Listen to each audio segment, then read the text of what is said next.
MHHRC ਦੇ group के जिन्ने भी डॉक्टर्स ने बड़े लंबे टाइम बाद अज गलबात करने का मौका मिला, क्योंकि कुछ बीमारी इस तरह की आ गई जिसने सारी जिंदगी होश पोश कर दी है।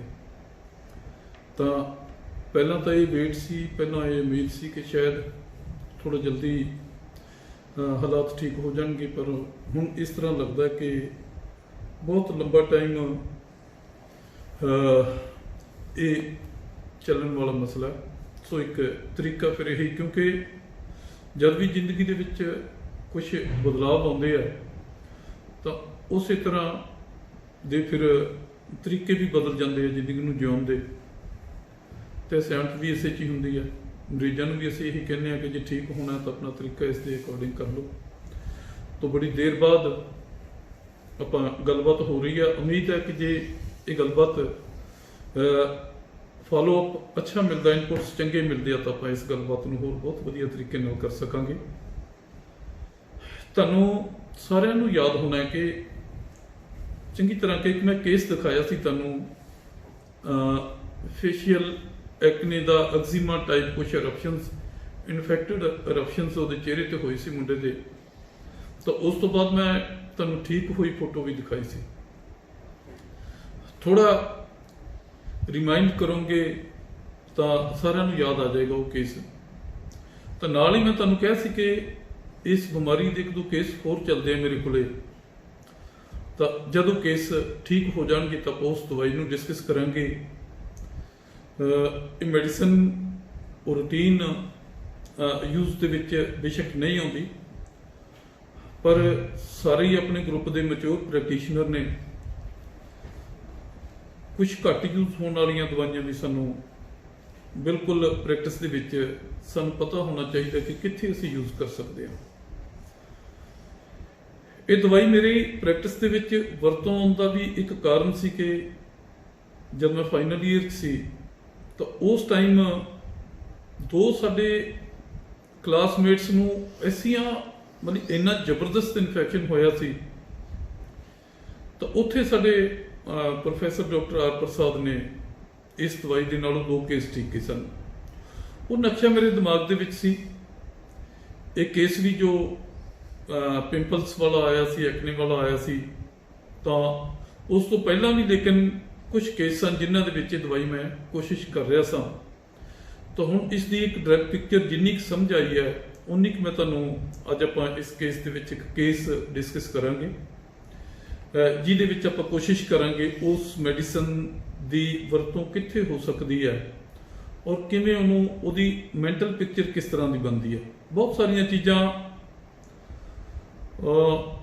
अजे भी डिटेल भालदियां ने कि असीं एक रूबरिक्स मरीज नूं सुनदे हां तो उत्थे कई बारी वो साडी इनफॉर्मेशन अधूरी रह जाती है। जब असीं उहनूं फिर थोड़ा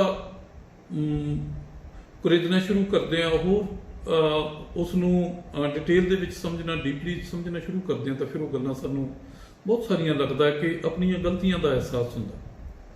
एक केस मैं तुहाडे नाल डिस्कस करना। 40-42 साल की उम्र की एक औरत है जो पिछले बहुत लंबे समय तो क्रोनिक डायसेंट्री, कदे डॉक्टर क्रोनिक डायसेंट्री डायगनोज करते हैं, कदे वो कोलाइटिस का अल्सरेटिव कोलाइटिस डायगनोज हो जाती है। कुछ एक कन्फ्यूजड जिहा केस सी। उहदियां जिहड़ियां मेन प्रॉब्लम सी कि रिकरेंट लूज मोशन होंदे है, बहुत दर्द हुंदा पेट दे विच, बहुत क्रैंप्स आउंदे है और नाल कदे खून भी आउंदा, बहुत ऑफेंसिव स्टूल है और बड़े लंबे समय तो बहुत कमजोर हुई हुई औरत है। 2 बच्चे ਉਹਦੇ मुक्तसर तो बिलोंग करती है। नाल ਜਿਹੜੀਆਂ होर प्रॉब्लम ने, जॉइंट्स पेन बहुत रहिंदा, अर्थराइटिस ਜਿਹੜੀ कि बहुत in majority of cases in such diseases जी अर्थराइटिस की बीमारी आ ही जाती है। लकोरिया है, ब्राउनिश डिस्चार्ज है,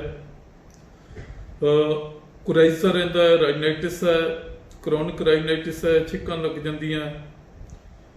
तो वो औरत बड़ी मुश्किल के नाल ਬੋਲਣ ਗੱਲਬਾਤ ਕਰ ਰਹੀ ਸੀ, ਬਹੁਤ ਮੁਸ਼ਕਲ ਆ ਰਹੀ ਸੀ, ਇੰਨੀ ਕਮਜ਼ੋਰ ਹੋਈ ਸੀ।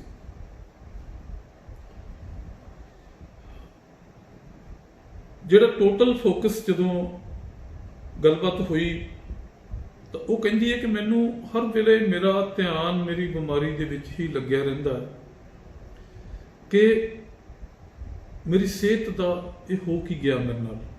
ਹਰ ਵੇਲੇ ਮੈਂ ਮੇਰਾ ਮੈਕਸਿਮਮ ਫੋਕਸ ਜਿਹੜਾ ਇੱਥੇ ਹੀ ਰਹਿੰਦਾ। ਕੰਮ ਬੱਚਿਆਂ ਦਾ ਧਿਆਨ ਆਉਂਦਾ, ਪਰ ਬੱਚਿਆਂ ਦੀ ਮੇਰੀ ਹਿੰਮਤ ਹੀ ਨਹੀਂ ਹੈ ਇੰਨੀ ਕਿ ਮੈਂ ਉੱਠ ਕੇ ਬੱਚਿਆਂ ਦਾ ਪੂਰੀ ਕੇਅਰ ਕਰ ਸਕਾਂ। ਇਹ ਚੀਜ਼ ਵੀ ਬਹੁਤ ਤੰਗ ਕਰਦੀ ਹੈ। ਵੀਕਨੈਸ ਬਹੁਤ ਹੈ, ਹਰ ਵੇਲੇ ਦਿਲ ਕਰਦਾ ਕਿ ਮੈਂ ਲੇਟੀ ਰਹਾਂ। ਥੋੜਾ ਜਿਹਾ ਵੀ ਖਾਣਾ ਇੱਧਰ ਉੱਧਰ ਹੋ ਜਾਂਦਾ ਹੈ ਤਾਂ ਉਸੇ ਦੇ ਨਾਲ ਹੀ ਪੇਟ ਬਹੁਤ ਜ਼ਿਆਦਾ ਅਪਸੈਟ ਹੋ ਜਾਂਦਾ। ਉਹ ਕਹਿੰਦੀ ਕਿ ਜਦੋਂ ਕੋਈ ਫੰਕਸ਼ਨ ਆਉਂਦਾ ਹੈ ਤਾਂ ਬਾਕੀ ਸਾਰਿਆਂ ਨੂੰ ਚਾਹ ਹੁੰਦਾ ਹੈ, ਕਿਸੇ ਮੰਨ ਲਓ ਕਿ ਮੈਰਿਜ ਫੰਕਸ਼ਨ ਆ ਜਾਂ ਕਿਸੇ ਵੀ ਫੰਕਸ਼ਨ ਤੇ ਜਾਣਾ, ਤਾਂ ਮੈਨੂੰ ਇਹ ਫਿਕਰ ਪੈ ਜਾਂਦਾ, ਮੈਂ ਪਹਿਲਾਂ ਹੀ ਬਹੁਤ ਡਿਸਟਰਬ ਹੋ ਜਾਂਦੀ ਹਾਂ ਕਿ ਫਿਰ ਉੱਥੇ ਮੈਂ ਕਿੰਨਾ ਵੀ ਪਰਹੇਜ਼ ਰੱਖਣਾ, ਕੁਛ ਨਾ ਕੁਛ ਕਿਸੇ ਦੇ ਫੋਰਸ ਕਰਨ ਤੇ ਜਾਂ ਕਿਸੇ ਨਾ ਕਿਸੇ ਦੇ ਕਹਿਣ ਤੇ ਮੈਨੂੰ ਖਾਣਾ ਪੈ ਸਕਦਾ। ਤਾਂ ਉਹਦੇ ਨਾਲ ਬਾਕੀ ਮੈਂਬਰ ਸਾਰੇ ਖੁਸ਼ ਹੋ ਰਹੇ ਹੁੰਦੇ ਨੇ, ਮੈਨੂੰ ਇਹ ਚਿੰਤਾ ਹੁੰਦੀ ਹੈ ਕਿ ਮੇਰਾ ਫਿਰ ਪੇਟ ਖਰਾਬ ਹੋਊਗਾ, ਮੈਂ ਫਿਰ ਉਨੀਆਂ ਤਕਲੀਫਾਂ ਮੈਨੂੰ ਫਿਰ ਚੱਲਣੀਆਂ ਪੈਣਗੀਆਂ। ਜਾਂਦੀ ਆ ਪਰ ਅਨਵਿਲਿੰਗਲੀ ਜੀ ਉੱਥੇ ਅਟੈਂਡ ਕਰਦੀ ਆ ਕਿ ਕੋਈ ਡਰ ਰਹਿੰਦਾ ਕਿ ਫਿਰ ਬਿਮਾਰੀ ਫਿਰ ਕਿਤੇ ਅਟੈਕ ਨਾ ਮਾਰ ਜਾਵੇ, ਔਰ ਜੋ ਕਿ ਅਕਸਰ ਹੋ ਜਾਂਦਾ। ਉਹਨਾਂ ਦੇ ਹਸਬੈਂਡ ਨੂੰ ਮੈਂ ਜੋ ਉਹਨਾਂ ਦੇ ਨਾਲ ਸੀ ਉਹਨਾਂ ਨੂੰ ਪੁੱਛਿਆ ਕਿ ਇਹਨਾਂ ਦੇ ਥੋੜਾ ਸੁਭਾਅ ਬਾਰੇ ਦੱਸੋ, ਤਾਂ ਉਹਨਾਂ ਦੇ ਹਸਬੈਂਡ ਨੇ ਦੱਸਿਆ ਕਿ ਸੁਭਾਅ ਇਹਦਾ ਬਹੁਤ ਅੱਛਾ ਹੈ, ਗੁੱਸਾ ਬਹੁਤ ਘੱਟ ਕਰਦੀ ਹੈ, ਕਿੰਨੇ ਵੀ ਬਿਮਾਰ ਹੋਵੇ ਪਰ ਇਹਨੇ ਘਰ ਦਾ ਕੰਮ ਸਾਡੀਆਂ ਜ਼ਰੂਰਤਾਂ ਜ਼ਰੂਰ ਪੂਰੀਆਂ ਕਰਨੀਆਂ। ਕੋਈ ਹੈਲਪ ਵਾਸਤੇ ਆਉਂਦਾ ਉਹਦੀ ਹੈਲਪ ਵੀ ਕਰਨੀ ਹੈ। ਤਾਂ ਮੈਂ ਉਸ ਮਰੀਜ਼ ਨੂੰ ਪੁੱਛਿਆ ਕਿ ਓਵਰਆਲ ਤੈਨੂੰ ਕੀ ਲੱਗਦਾ। ਉਹ ਕਹਿੰਦੀ ਡਾਕਟਰ ਸਾਹਿਬ ਮੈਨੂੰ ਤਾਂ ਇਹ ਲੱਗਦਾ ਕਿ ਹੁਣ ਸ਼ਾਇਦ ਮੈਂ ਰਿਕਵਰ ਨਹੀਂ ਕਰ ਪਾਉਂਗੀ, ਸ਼ਾਇਦ ਮੈਂ ਠੀਕ ਨਹੀਂ ਹੋ ਪਾਉਂਗੀ। ਬੜੀ ਬੇਚੈਨੀ ਹੋ ਜਾਂਦੀ ਹੈ। ਤਾਂ ਮੈਂ ਉਹਨੂੰ ਪੁੱਛਿਆ ਕਿ ਚਲੋ ਘਰ ਦੀਆਂ ਜ਼ਰੂਰਤਾਂ ਤਾਂ ਹਰ ਔਰਤ ਨੇ ਪੂਰੀਆਂ ਕਰਨੀਆਂ ਹੈ, ਸਾਰਾ ਖਾਣਾ ਬਣਾ ਕੇ ਦੇਣਾ, ਬੱਚਿਆਂ ਦਾ ਵੀ ਧਿਆਨ ਰੱਖਣਾ, ਸਕੂਲ ਵੀ ਭੇਜਣਾ ਉਹਨਾਂ ਨੂੰ, ਜੋ ਕਿ ਅੜੋਸ ਪੜੋਸ ਆਉਂਦਾ ਮਦਦ ਵਾਸਤੇ ਤਾਂ ਕਹਿੰਦੀ ਮੈਂ ਉਹ ਵੀ ਕਰਦੀ ਹਾਂ। ਤਾਂ ਮੇਰੇ ਦਿਮਾਗ ਦੇ ਵਿੱਚ ਇੱਕ ਸਡਨ ਸਵਾਲ ਆਇਆ ਕਿ ਸਪੋਜ਼ ਤੁਹਾਡੇ ਘਰ ਦੇ ਵਿੱਚ ਕੋਈ ਚੀਜ਼ ਬਹੁਤ ਘੱਟ ਹੈ, ਬਹੁਤ ਥੋੜੀ ਚੀਜ਼ ਹੈ, ਪਰ ਉਹ ਕੋਈ ਪੜੋਸਣ ਤੋਂ ਵੀ ਲੈਣ ਵਾਸਤੇ ਆ ਗਈ, ਤਾਂ ਫਿਰ ਕੀ ਕਰਦੇ ਹੋ? ਤਾਂ ਕਹਿੰਦੀ ਕਿ ਮੈਂ ਕੋਸ਼ਿਸ਼ ਕਰਦੀ ਹਾਂ ਕਿ ਉਹਦੀ ਹੈਲਪ ਕੀਤੀ ਜਾਵੇ, ਆਪਾਂ ਸਾਰ ਲਵਾਂਗੇ, ਤਾਂ ਉਹਦੀ ਜੋ ਮਦਦ ਜ਼ਰੂਰ ਕੀਤੀ ਜਾਵੇ। ਸੋ ਮੈਂ ਕੋਸ਼ਿਸ਼ ਇਹੀ ਕਰਦੀ ਹਾਂ ਕਿ ਉਹਦੀ ਜ਼ਰੂਰਤ ਨੂੰ ਪੂਰਾ ਕਰ ਦਿੱਤਾ ਜਾਵੇ।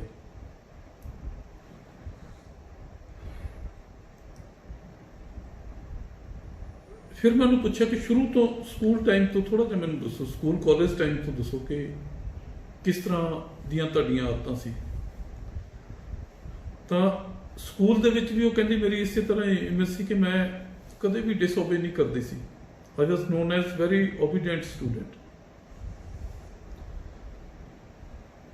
ਟੀਚਰ ਜਦੋਂ ਵੀ ਕੁਝ ਕਹਿੰਦੇ ਸੀ ਤਾਂ ਉਹ ਕੰਮ ਮੈਨੂੰ ਹੀ ਕਹਿੰਦੇ ਸੀ ਜ਼ਿਆਦਾਤਰ ਕਿ ਇਹ ਜ਼ਿੰਮੇਵਾਰ ਹੈ। ਤਾਂ ਸ਼ੁਰੂ ਤੋਂ ਮੇਰੀ ਦੂਸਰਿਆਂ ਨੂੰ ਜੋ ਮਦਦ ਕਰਨ ਦੀ ਜਿਹੜੀ ਮੇਰੀ ਆਦਤ ਸੀ।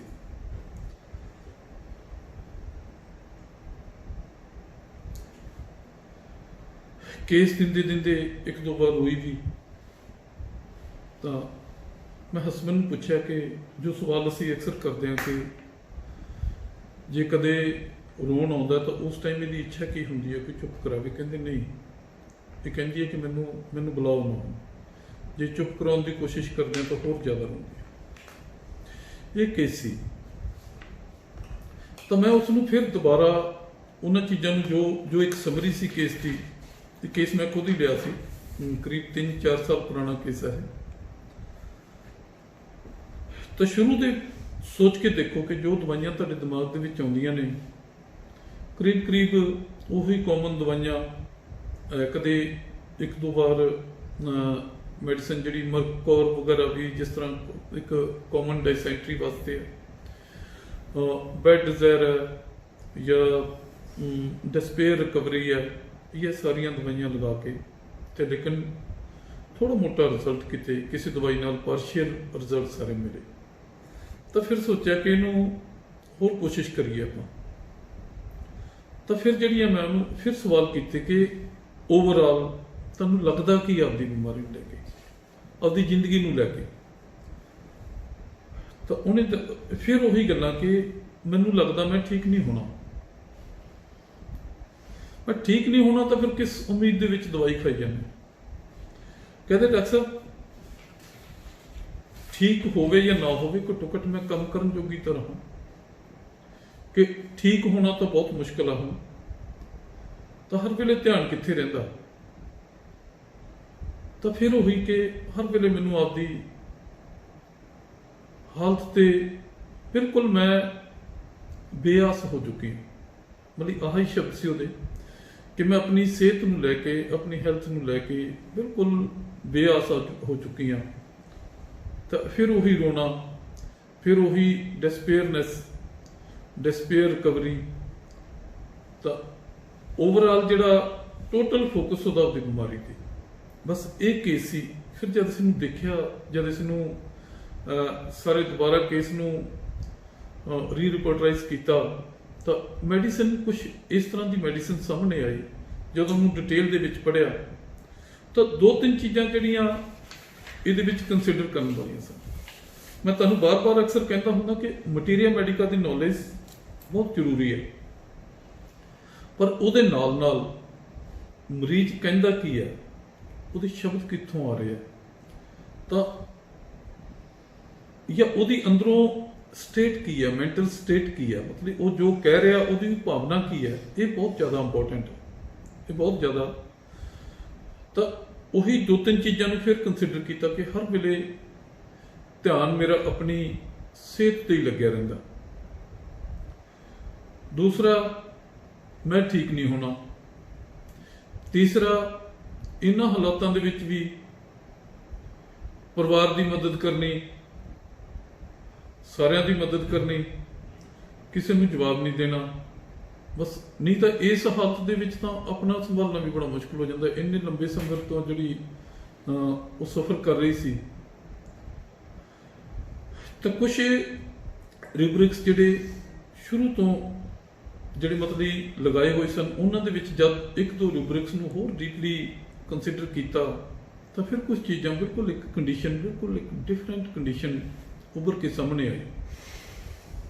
ਤਾਂ ਫਿਰ ਇੱਕ ਦਿਮਾਗ ਵੀ ਚੱਲਣ ਲੱਗ ਗਿਆ ਕਿ ਕੁਝ ਬੁੱਕਸ ਨੂੰ ਕੰਸਲਟ ਕੀਤਾ ਤਾਂ ਫਿਰ ਲੱਗਿਆ ਕਿ ਹਾਂ, ਇਹੀ ਮੈਡੀਸਨ ਇਹਦੀ ਹੋਣੀ ਚਾਹੀਦੀ ਔਰ ਇਸੇ ਮੈਡੀਸਨ ਨਾਲ ਹੀ ਠੀਕ ਹੋਣਾ, ਜੋ ਮੈਡੀਸਨ ਉਸ ਲੜਕੇ ਨੂੰ ਦਿੱਤੀ ਸੀ। ਰਿਬਰਿਕਸ ਹੋਈ ਸਨ। ਐਂਜ਼ਾਈਟੀ ਅਗਰ ਹੋ ਸਕਦੇ ਆ ਤਾਂ ਹਾਂ, ਆਵਾਜ਼ ਤਾਂ ਆਉਂਦੀ ਰਹੇਗੀ। ਥੋੜਾ ਕਰਕੇ ਦਿਖਾਓ ਜਰਾ ਸਾਰਿਆਂ ਨੂੰ, ਤਾਂ ਕਿ ਕਿਉਂਕਿ ਹੁਣ ਉਹ ਇਹ ਵੀ ਕਹਿ ਸਕਦੇ ਹਾਂ ਕਿ ਕਲਾਸ ਵਾਲੀ ਗੱਲ ਤਾਂ ਨਹੀਂ ਬਣਨੀ, ਪਰ ਫਿਰ ਵੀ ਆਪਾਂ ਕੋਸ਼ਿਸ਼ ਕਰਾਂਗੇ ਕਿ ਆਪਣੀ ਇੱਕ ਕੰਟੀਨਿਊਟੀ ਬਣੀ ਰਹੇ, ਤਾਂ ਕਿ ਆਪਾਂ ਜਦੋਂ ਫਿਰ ਕਲਾਸ ਲਾਈਏ ਤੇ ਬ੍ਰੇਕ ਨਾ ਹੋਵੇ। ਪ੍ਰੈਕਟਿਸ ਤਾਂ ਸਾਰਿਆਂ ਨੇ ਕਰਨੀ ਹੈ, ਮਰੀਜ਼ ਵੀ ਸਾਰਿਆਂ ਕੋਲੇ ਆਉਣੇ ਆ, ਆਪਣੇ ਆਪ ਨੂੰ ਵੀ ਸੇਫ ਰੱਖਣਾ, ਨਾਲ ਮਰੀਜ਼ਾਂ ਦਾ ਵੀ ਧਿਆਨ ਰੱਖਣਾ। ਸੋ ਆਪਾਂ ਇਸੇ ਤਰ੍ਹਾਂ ਕੋਸ਼ਿਸ਼ ਕਰਕੇ ਕਿ ਮੈਕਸਿਮਮ ਜੋ ਆਪਾਂ ਕਵਰ ਕਰ ਸਕੀਏ ਕਲਾਸ ਨੂੰ। ਜਿਹੜਾ ਪਹਿਲਾ ਰਿਬਰਿਕ ਸੀ ਉਹ ਸੀ ਐਂਜ਼ਾਈਟੀ ਹੈਲਥ ਅਬਾਊਟ।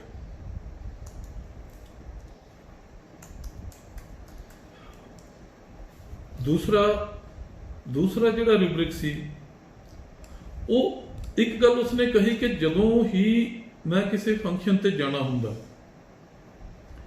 ਤਾਂ ਉਸ ਵੇਲੇ ਮੈਨੂੰ ਬਾਕੀ ਸਾਰੇ ਖੁਸ਼ ਹੁੰਦੇ ਆ, ਮੈਨੂੰ ਪਹਿਲਾਂ ਫਿਕਰ ਲੱਗ ਜਾਂਦਾ ਕਿ ਮੈਨੂੰ ਬਿਮਾਰੀ ਫਿਰ ਅਟੈਕ ਮਾਰੂ। ਤਾਂ ਇਹਦੇ 2 ਰਿਬਰਿਕਸ ਜਿਹੜੇ ਪਹਿਲਾਂ ਵੀ ਲਗਾਏ ਸੀ, ਐਂਜ਼ਾਈਟੀ ਐਂਟੀਸਿਪੇਸ਼ਨ ਫਰੋਮ ਔਰ fear attacked of being। ਉਹਨੇ ਜਿੰਨੇ ਡਾਕਟਰਸ ਕੋਲੇ ਉਹ ਗਈ ਸੀ ਉਹਨਾਂ ਨੂੰ ਦੱਸਿਆ, ਉਹਨਾਂ ਨੂੰ ਇਹੀ ਸੀ ਕਿ ਇੱਕ ਇਮਿਊਨਿਟੀ ਸਿਸਟਮ ਵੀਕ ਹੁੰਦਾ, ਤਾਂ ਜਦੋਂ ਹੀ ਕਿਤੇ ਤੁਹਾਡੀ ਸਟ੍ਰੈਸ ਵਾਲੀ ਗੱਲ ਆਉਂਦੀ ਹੈ ਤਾਂ ਉਹ ਇਮਿਊਨਿਟੀ ਸਿਸਟਮ ਅਟੈਕ ਮਾਰ ਜਾਂਦਾ ਹੈ। ਜਾਂ ਇੱਕ ਬੈਕਟੀਰੀਅਲ ਡਿਜ਼ੀਜ਼ ਹੈ ਡਾਇਸੈਂਟਰੀ, ਤਾਂ ਅਮੀਬਿਕ ਡਿਸੀਜ਼, ਅਮੀਬਾ ਜਾਂ ਬੈਕਟੀਰੀਆ ਜਾਂ ਵਾਇਰਸ ਇਸ ਦੇ ਪਿੱਛੇ ਕੰਮ ਕਰਦਾ, ਤਾਂ ਉਹ ਫਿਰ ਅਟੈਕ ਮਾਰ ਜਾਂਦਾ। ਇਸ ਕਰਕੇ ਜਿਹੜਾ ਤੁਹਾਨੂੰ ਇਹ ਬਿਮਾਰੀ ਫਿਰ ਵੱਧ ਜਾਂਦੀ ਹੈ। ਠੀਕ ਹੁੰਦੇ ਹੋ, ਥੋੜਾ ਰਿਕਵਰ ਕਰਦੇ ਹੋ, ਜਦੋਂ ਕੋਈ ਇਸ ਤਰ੍ਹਾਂ ਦੀ ਸਿਚੁਏਸ਼ਨ ਆਉਂਦੀ ਹੈ ਸਟ੍ਰੈਸ ਵਾਲੀ, ਤਾਂ ਫਿਰ ਉਸੇ ਤਰ੍ਹਾਂ ਹੋ ਜਾਂਦਾ। ਸੋ ਇਸੇ ਕਰਕੇ ਇਹ ਰੂਬਰਿਕ ਲਗਾਇਆ ਗਿਆ ਸੀ ਕਿ ਫੀਅਰ ਅਟੈਕ ਆਫ ਬੀਇੰਗ।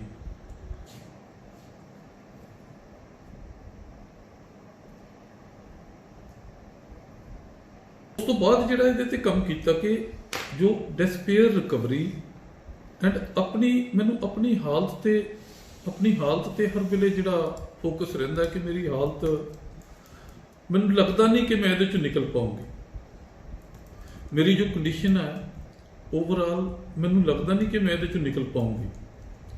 ਤਾਂ ਉਹਦੇ ਡਿਸਪੇਅਰ ਰਿਕਵਰੀ ਦੀ ਥਾਂ ਤੇ ਜਦ despair cure about his, despair about cure, ਜਿਹੜੀ ਉਹਨੇ ਲਾਸਟ ਲਾਈਨ ਕਹੀ ਸੀ ਕਿ ਠੀਕ ਤਾਂ ਹੁਣ ਇਹਨੇ ਹੋਣਾ ਨਹੀਂ, ਪਰ ਮੈਂ ਚੱਲਣ ਫਿਰਨ ਜੋਗੀ ਤਾਂ ਰਹਾ।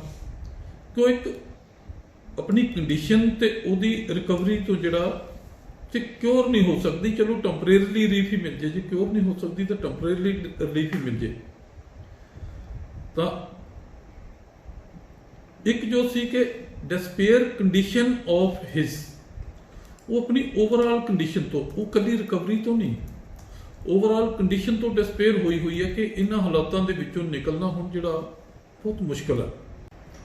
ਹਾਂ, ਮੈਡੀਸਨ ਇਸ ਕੇਸ ਦੇ ਵਿੱਚ ਦਿੱਤੀ ਸੀ ਸਟ੍ਰੈਪਟੋਕੋਕਸਿਨ, 30 ਤੋਂ ਸ਼ੁਰੂ ਕੀਤਾ ਸੀ। ਤਾਂ ਉਸ ਤੋਂ ਬਾਅਦ ਬਹੁਤ ਅੱਛੀਆਂ ਚੇਂਜਸ ਆਈਆਂ, ਖੂਨ ਆਉਣਾ ਬੰਦ ਹੋਇਆ। ਉਸ ਤੋਂ ਬਾਅਦ ਹਾਂ, ਜਿਹੜਾ ਇੱਕ ਪਾਰਟ ਮੈਂ ਤੁਹਾਨੂੰ ਡਿਸਕਸ ਕਰ ਰਿਹਾ ਸੀ ਤੁਹਾਡੇ ਨਾਲ ਕਿ ਜਿਹੜਾ ਇਸ ਹਾਲਤ ਦੇ ਵਿੱਚ, ਇੰਨੀ ਕਰੋਨਿਕ ਡਿਜ਼ੀਜ਼ ਦੇ ਵਿੱਚ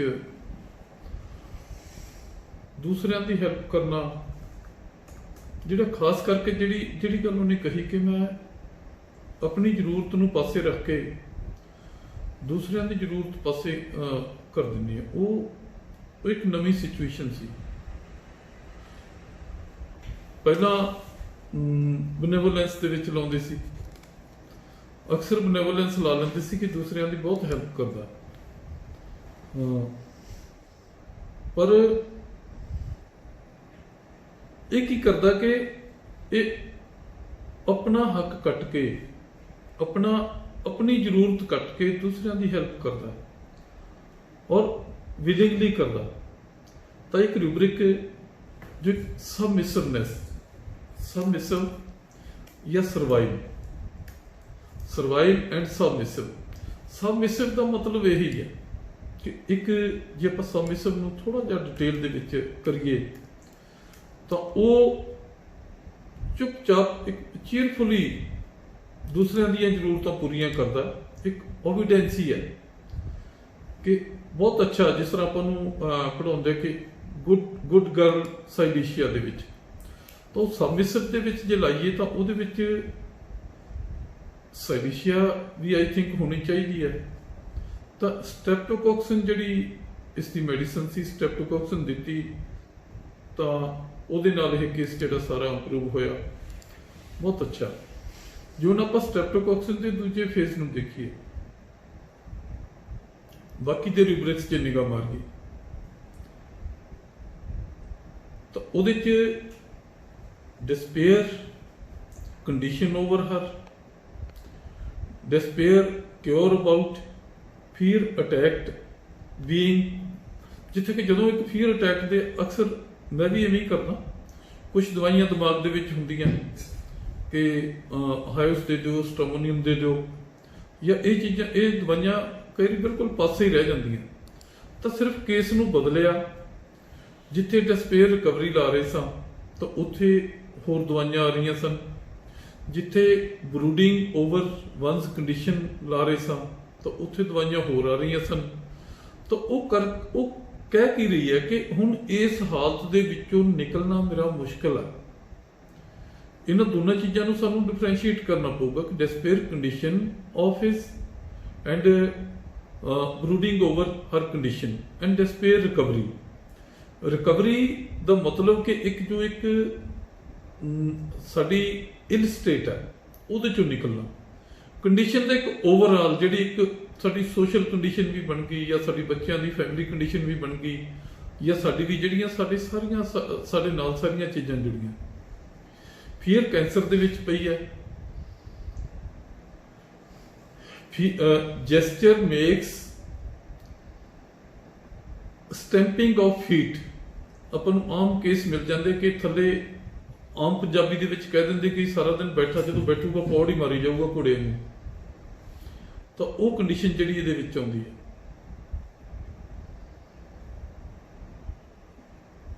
sensitive to light, intolerance, hatred and revenge. Time passes. Time slowly appears longer. तो कुदरती है ਜਦੋਂ ਇੱਕ ਇੰਨੀ ਲੰਬੀ ਕੰਡੀਸ਼ਨ ਆ ਗਈ ਤਾਂ ਉਸ ਟਾਈਮ ਜਿਹੜਾ ਇਹ ਹਾਲਤ ਹੋਣੀ ਬਹੁਤ ਨੈਚੁਰਲ ਹੈ ਕਿ ਇੰਨੀ ਬਿਮਾਰੀ ਆ ਤਾਂ ਟਾਈਮ ਤਾਂ ਸਲੋ ਹੋਣਾ ਹੀ ਹੈ। ਜਦੋਂ ਨਾ ਕੁਝ ਹੁੰਦਾ ਨਾ ਕੁਝ ਹਿੰਮਤ ਹੈ ਤਾਂ ਇਹ ਦਵਾਈ ਜਿਹੜੀ ਸਟ੍ਰੈਪਟੋਕੋਕਸਿਨ ਦੇ ਨਾਲ ਇਹ ਕੇਸ ਠੀਕ ਹੋਇਆ ਸੀ। ਤਾਂ ਸੈਕੰਡਰੀ ਬੈਕਟੀਰੀਅਲ ਇਨਫੈਕਸ਼ਨ ਦੇ ਵਿੱਚ ਜਿਹੜੀ ਆਪਾਂ ਜਾਣਦੇ ਹੀ ਹਾਂ ਕਿ ਸਟ੍ਰੈਪਟੋਕੋਕਸਿਨ ਬਹੁਤ ਪ੍ਰੋਮੀਨੈਂਟ ਡਰਗ ਹੈ। ਇੱਕ ਇਹਦੇ ਨਾਲ ਹੀ ਪਈ ਹੈ ਡਰਗ ਸਟੇਫਾਈਲੋਕੋਕਸਿਨ, ਉਹਨੂੰ ਆਪਾਂ ਨੈਕਸਟ ਟਾਈਮ ਡਿਟੇਲ ਦੇ ਵਿੱਚ ਉਹਦੇ ਵੀ ਕੇਸ ਹਨ ਮੇਰੇ ਕੋਲ ਕੁਝ, ਤਾਂ ਉਹਨੂੰ ਆਪਾਂ ਨੈਕਸਟ ਦੇ ਵਿੱਚ ਕਰਾਂਗੇ। ਇਸ ਇੱਕ ਸਟ੍ਰੈਪਟੋਕੋਕਸਿਨ ਨੂੰ ਹੁਣ ਆਪਾਂ ਡਿਟੇਲ ਦੇ ਵਿੱਚ ਪੜ੍ਹਨਾ ਹੈ। ਇਸ ਤੋਂ ਬਾਅਦ ਜਿਹੜੇ ਤੁਹਾਡੇ ਸਵਾਲ ਆਉਣਗੇ ਨੈਕਸਟ ਕਲਾਸ ਦੇ ਵਿੱਚ ਆਪਾਂ ਉਹਨਾਂ ਸਵਾਲਾਂ ਨੂੰ ਵੀ ਸੋਲਵ ਕਰਾਂਗੇ। ਇਹਨੂੰ ਆਪਾਂ ਹੋਰ ਡਿਟੇਲ ਦੇ ਵਿੱਚ ਪੜ੍ਹਾਂਗੇ ਤਾਂ ਹੋਪਫੁਲੀ ਕਿ ਇਹ ਮੈਡੀਸਨ ਵੀ ਤੁਹਾਡੀ ਜਿਹੜੀ ਜਲਦੀ ਤੁਹਾਡੀ ਪ੍ਰੈਕਟਿਸ ਦੇ ਵਿੱਚ ਤੁਹਾਡੀ ਕਲਮ ਤੇ ਚੜ੍ਹ ਜੂਗੀ। ਉਹ ਚੀਜ਼ਾਂ ਜਿਹੜੀਆਂ ਬਹੁਤ ਪ੍ਰੋਮੀਨੈਂਟ ਹੋ ਜਾਂਦੀਆਂ। ਉਮੀਦ ਹੈ ਕਿ ਮੈਡੀਸਨ ਆਪਾਂ ਜੋ ਸਟ੍ਰੈਪਟੋਕੋਕਸਿਨ ਹੈ ਇਹਦੇ ਤੇ ਵਰਕ ਕਰਾਂਗੇ। ਨਾਲ ਇੱਕ ਕੇਸ ਮੈਂ ਹੋਰ ਤੁਹਾਡੇ ਨਾਲ ਦੋ ਕੇਸ ਡਿਸਕਸ ਕਰਨੇ ਆ। ਕੇਸ ਬਹੁਤ ਪੁਰਾਣੀ ਕੰਪਲਿਕੇਟਡ ਹੈ ਬਟ ਛੋਟੀਆਂ ਗੱਲਾਂ ਤੇ ਜੇ ਅਸੀਂ ਥੋੜਾ ਫੋਕਸ ਕਰੀਏ ਤਾਂ ਬਿਲਕੁਲ ਇੱਕ ਡਿਫਰੈਂਟ ਮੈਡੀਸਨ ਸਾਹਮਣੇ ਆ ਕੇ ਇੱਕ ਨਵੀਆਂ ਮੈਡੀਸਨ ਸਾਡੀ ਪ੍ਰੈਕਟਿਸ ਦੇ ਵਿੱਚ ਆ ਜਾਂਦੀਆਂ।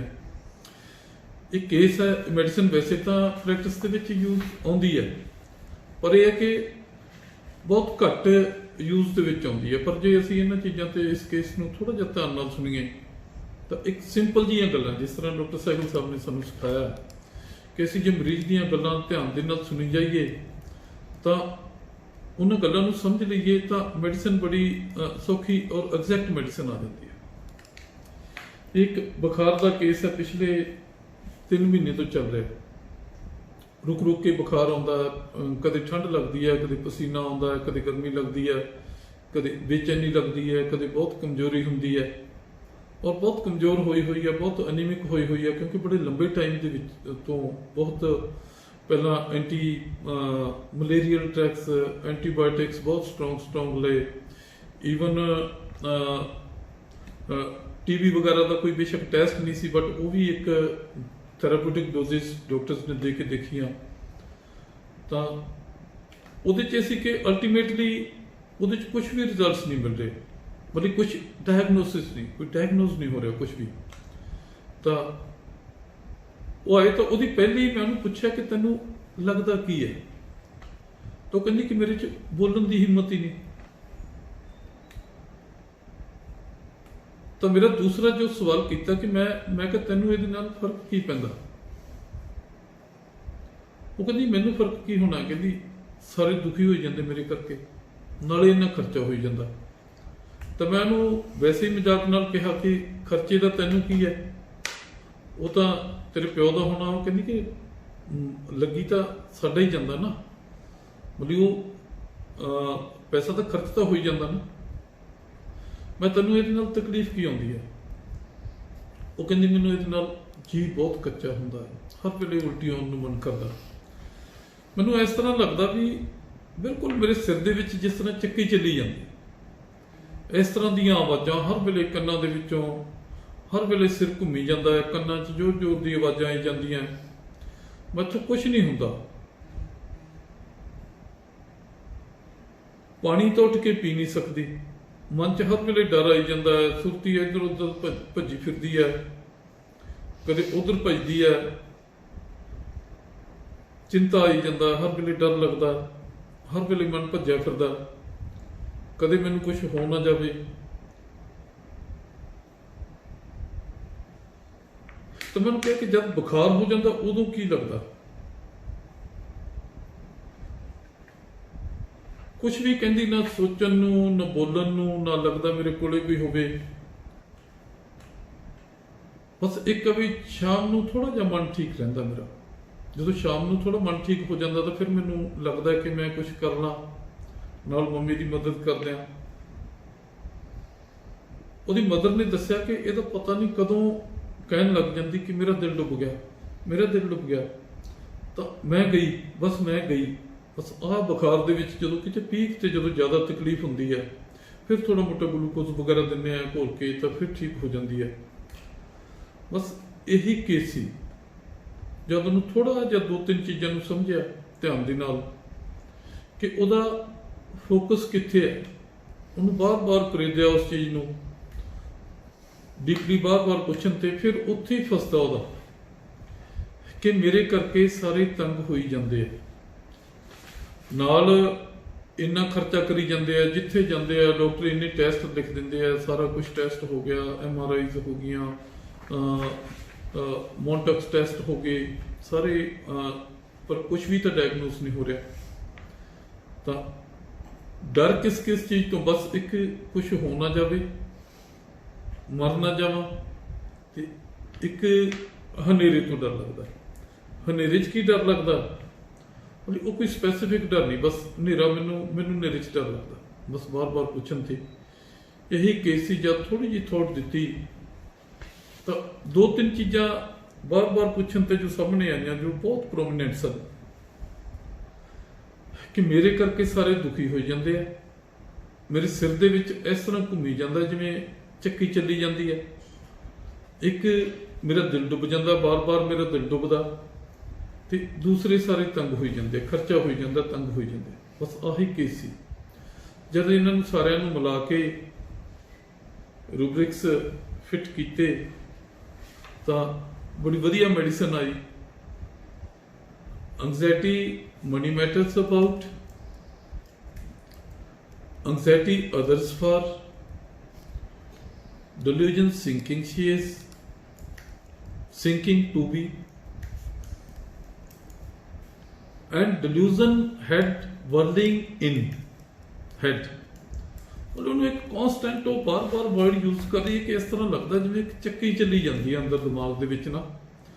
ਤਾਂ ਇਸੇ ਤੇ ਇੱਕ ਮੈਡੀਸਨ ਸਿਲੈਕਸ਼ਨ ਸੀ, ਇਸੇ ਰੂਬਰਿਕ ਨੂੰ ਚੰਗੀ ਤਰ੍ਹਾਂ ਸਮਝਿਆ, ਕਿਉਂਕਿ ਪਹਿਲਾਂ ਮੈਂ ਤਾਂ ਪੜ੍ਹਿਆ ਹੀ ਨਹੀਂ ਸੀ, ਪਰ ਜਦੋਂ ਧਿਆਨ ਦੇ ਵਿੱਚ ਆਇਆ, ਜਦੋਂ ਨੋਟਿਸ 'ਚ ਆਇਆ ਤਾਂ ਮੈਡੀਸਨ ਵੀ, ਫਿਰ ਮੈਡੀਸਨ ਸਡਨ ਕਲਿੱਕ ਕੀਤੀ। ਜਦੋਂ ਇਸ ਰੂਬਰਿਕ ਨੂੰ ਸਮਝਿਆ ਤਾਂ ਅਚਾਨਕ ਧਿਆਨ ਦੇ ਵਿੱਚ ਆਇਆ ਕਿ ਤਾਂ ਸਾਰਾ ਜਦੋਂ ਸੋਚ ਕੇ ਦੇਖੋ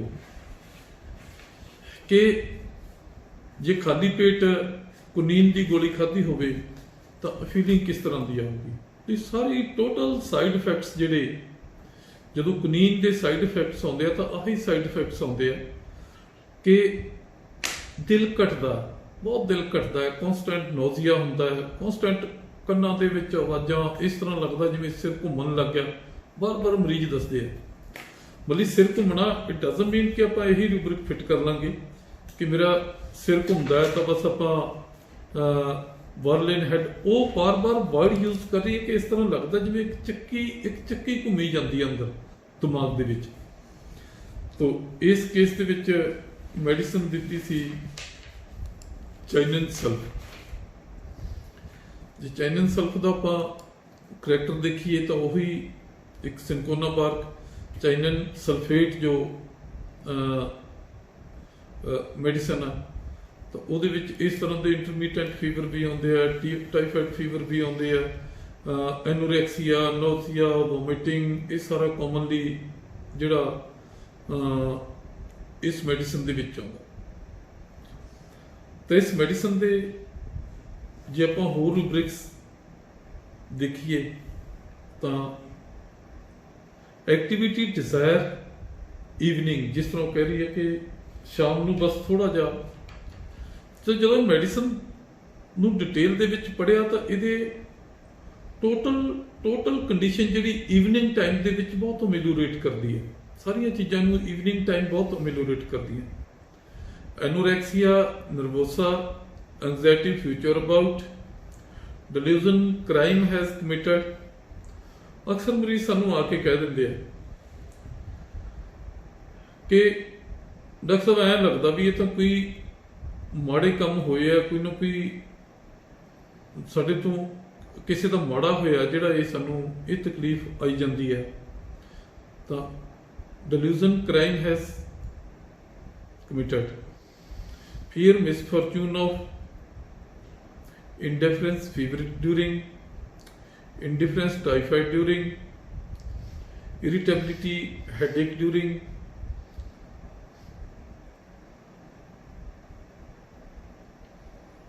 memory weak, especially names। ਅਕਸਰ ਹਾਈਪਰਟੈਂਸ਼ਨ ਦੇ ਕੇਸ ਜਦੋਂ ਆਉਂਦੇ ਆ ਤਾਂ ਉਹਦੇ ਵਿੱਚ ਇਹੀ ਸ਼ਿਕਾਇਤ ਹੁੰਦੀ ਹੈ ਕਿ ਨਾਮ ਭੁੱਲ ਜਾਂਦੇ ਆ, ਚਿਹਰੇ ਭੁੱਲ ਜਾਂਦੇ ਆ, restlessness, bad driving,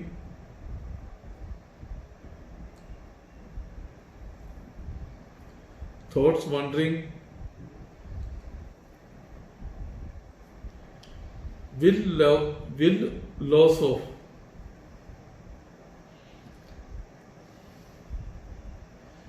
loss of ਜਿਹੜੀ ਬਹੁਤ ਕਲੋਜ਼ ਚਲੀ ਜਾਂਦੀ ਹੈ। ਆਪਾਂ ਰੈਜ਼ੋਲੂਟ, ਇੰਡਿਸਿਸਿਵ ਐਂਡ ਵਿਲ ਕੰਟਰਾਡਿਕਸ਼ਨ ਬੜੀ ਨੇੜੇ ਜਿਹੀ ਹੋ ਜਾਂਦੀ ਹੈ, ਵਿਲ ਵੀਕ ਬੜੀ ਨੇੜੇ ਜਿਹੀ ਹੋ ਜਾਂਦੀ ਹੈ। ਇਹ ਤਾਂ ਕੋਈ ਫੈਸਲਾ ਲੈ ਹੀ ਨਹੀਂ ਪਾਉਂਦਾ, ਇਹਦੀ ਵਿਲ ਹੈ ਹੀ ਨਹੀਂ ਕੁਛ ਕਿ ਮੈਂ ਇਹ ਕਰਨਾ ਜਾਂ ਉਹ ਕਰਨਾ। ਅੰਬੀਸ਼ਨ ਤੇ ਬੜਾ ਨੇੜੇ ਜਿਹੀ ਚਲੀ ਜਾਂਦੀ ਹੈ। ਜੇ ਵਿਲ ਵੀਕ ਨੂੰ ਆਪਾਂ ਪ੍ਰੈਕਟੀਕਲੀ ਅਪਲਾਈ ਕਰਦੇ ਹਾਂ, ਆਮ ਆਪਣੇ ਕੋਲ ਮਰੀਜ਼ ਆ ਕੇ ਬੋਲ ਦਿੰਦੇ ਆ ਕਿ ਹਰ ਵੇਲੇ ਡਾਕਟਰ ਮੋਟਾਪਾ ਆਈ ਜਾਂਦਾ, ਹਰ ਰੋਜ਼ ਰਾਤ ਨੂੰ ਸੋਚ ਕੇ ਸੌਂਦੇ ਆ ਕਿ ਕੱਲ ਤੜਕੇ ਸੈਰ ਤੇ ਜਾਣਾ ਹੀ ਜਾਣਾ।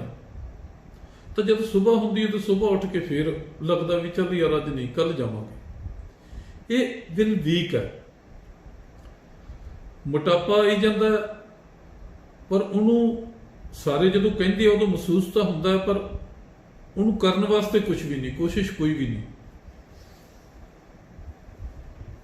ਵਿਲ ਕੰਟਰਾਡਿਕਸ਼ਨ ਹੈ ਕਿ ਇੱਕ ਫੈਸਲਾ ਲੈ ਲਿਆ, ਥੋੜੀ ਦੇਰ ਬਾਅਦ ਆਪਣੇ ਆਪ ਨੂੰ ਕਿ ਇਹ ਮੈਂ ਕਰਨਾ, ਫਿਰ ਆਪਣੇ ਆਪ ਨੂੰ ਕੰਟਰਾਡਿਕਟ ਕਰ ਲਿਆ।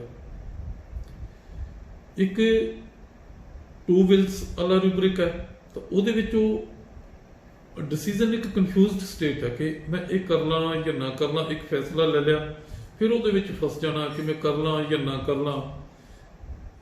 ਤਾਂ ਉਹਦੇ ਵਿੱਚ ਜਿਹੜੀ ਟੂ ਵਿਲਸ ਦੇ ਵਿੱਚ ਆ ਜਾਂਦਾ। ਅਕਸਰ ਆਪਾਂ ਲੈਕਸਿਸ ਐਨਾਕਾਰਡੀਅਮ ਵਗੈਰਾ ਲਿਖਦੇ ਹਾਂ।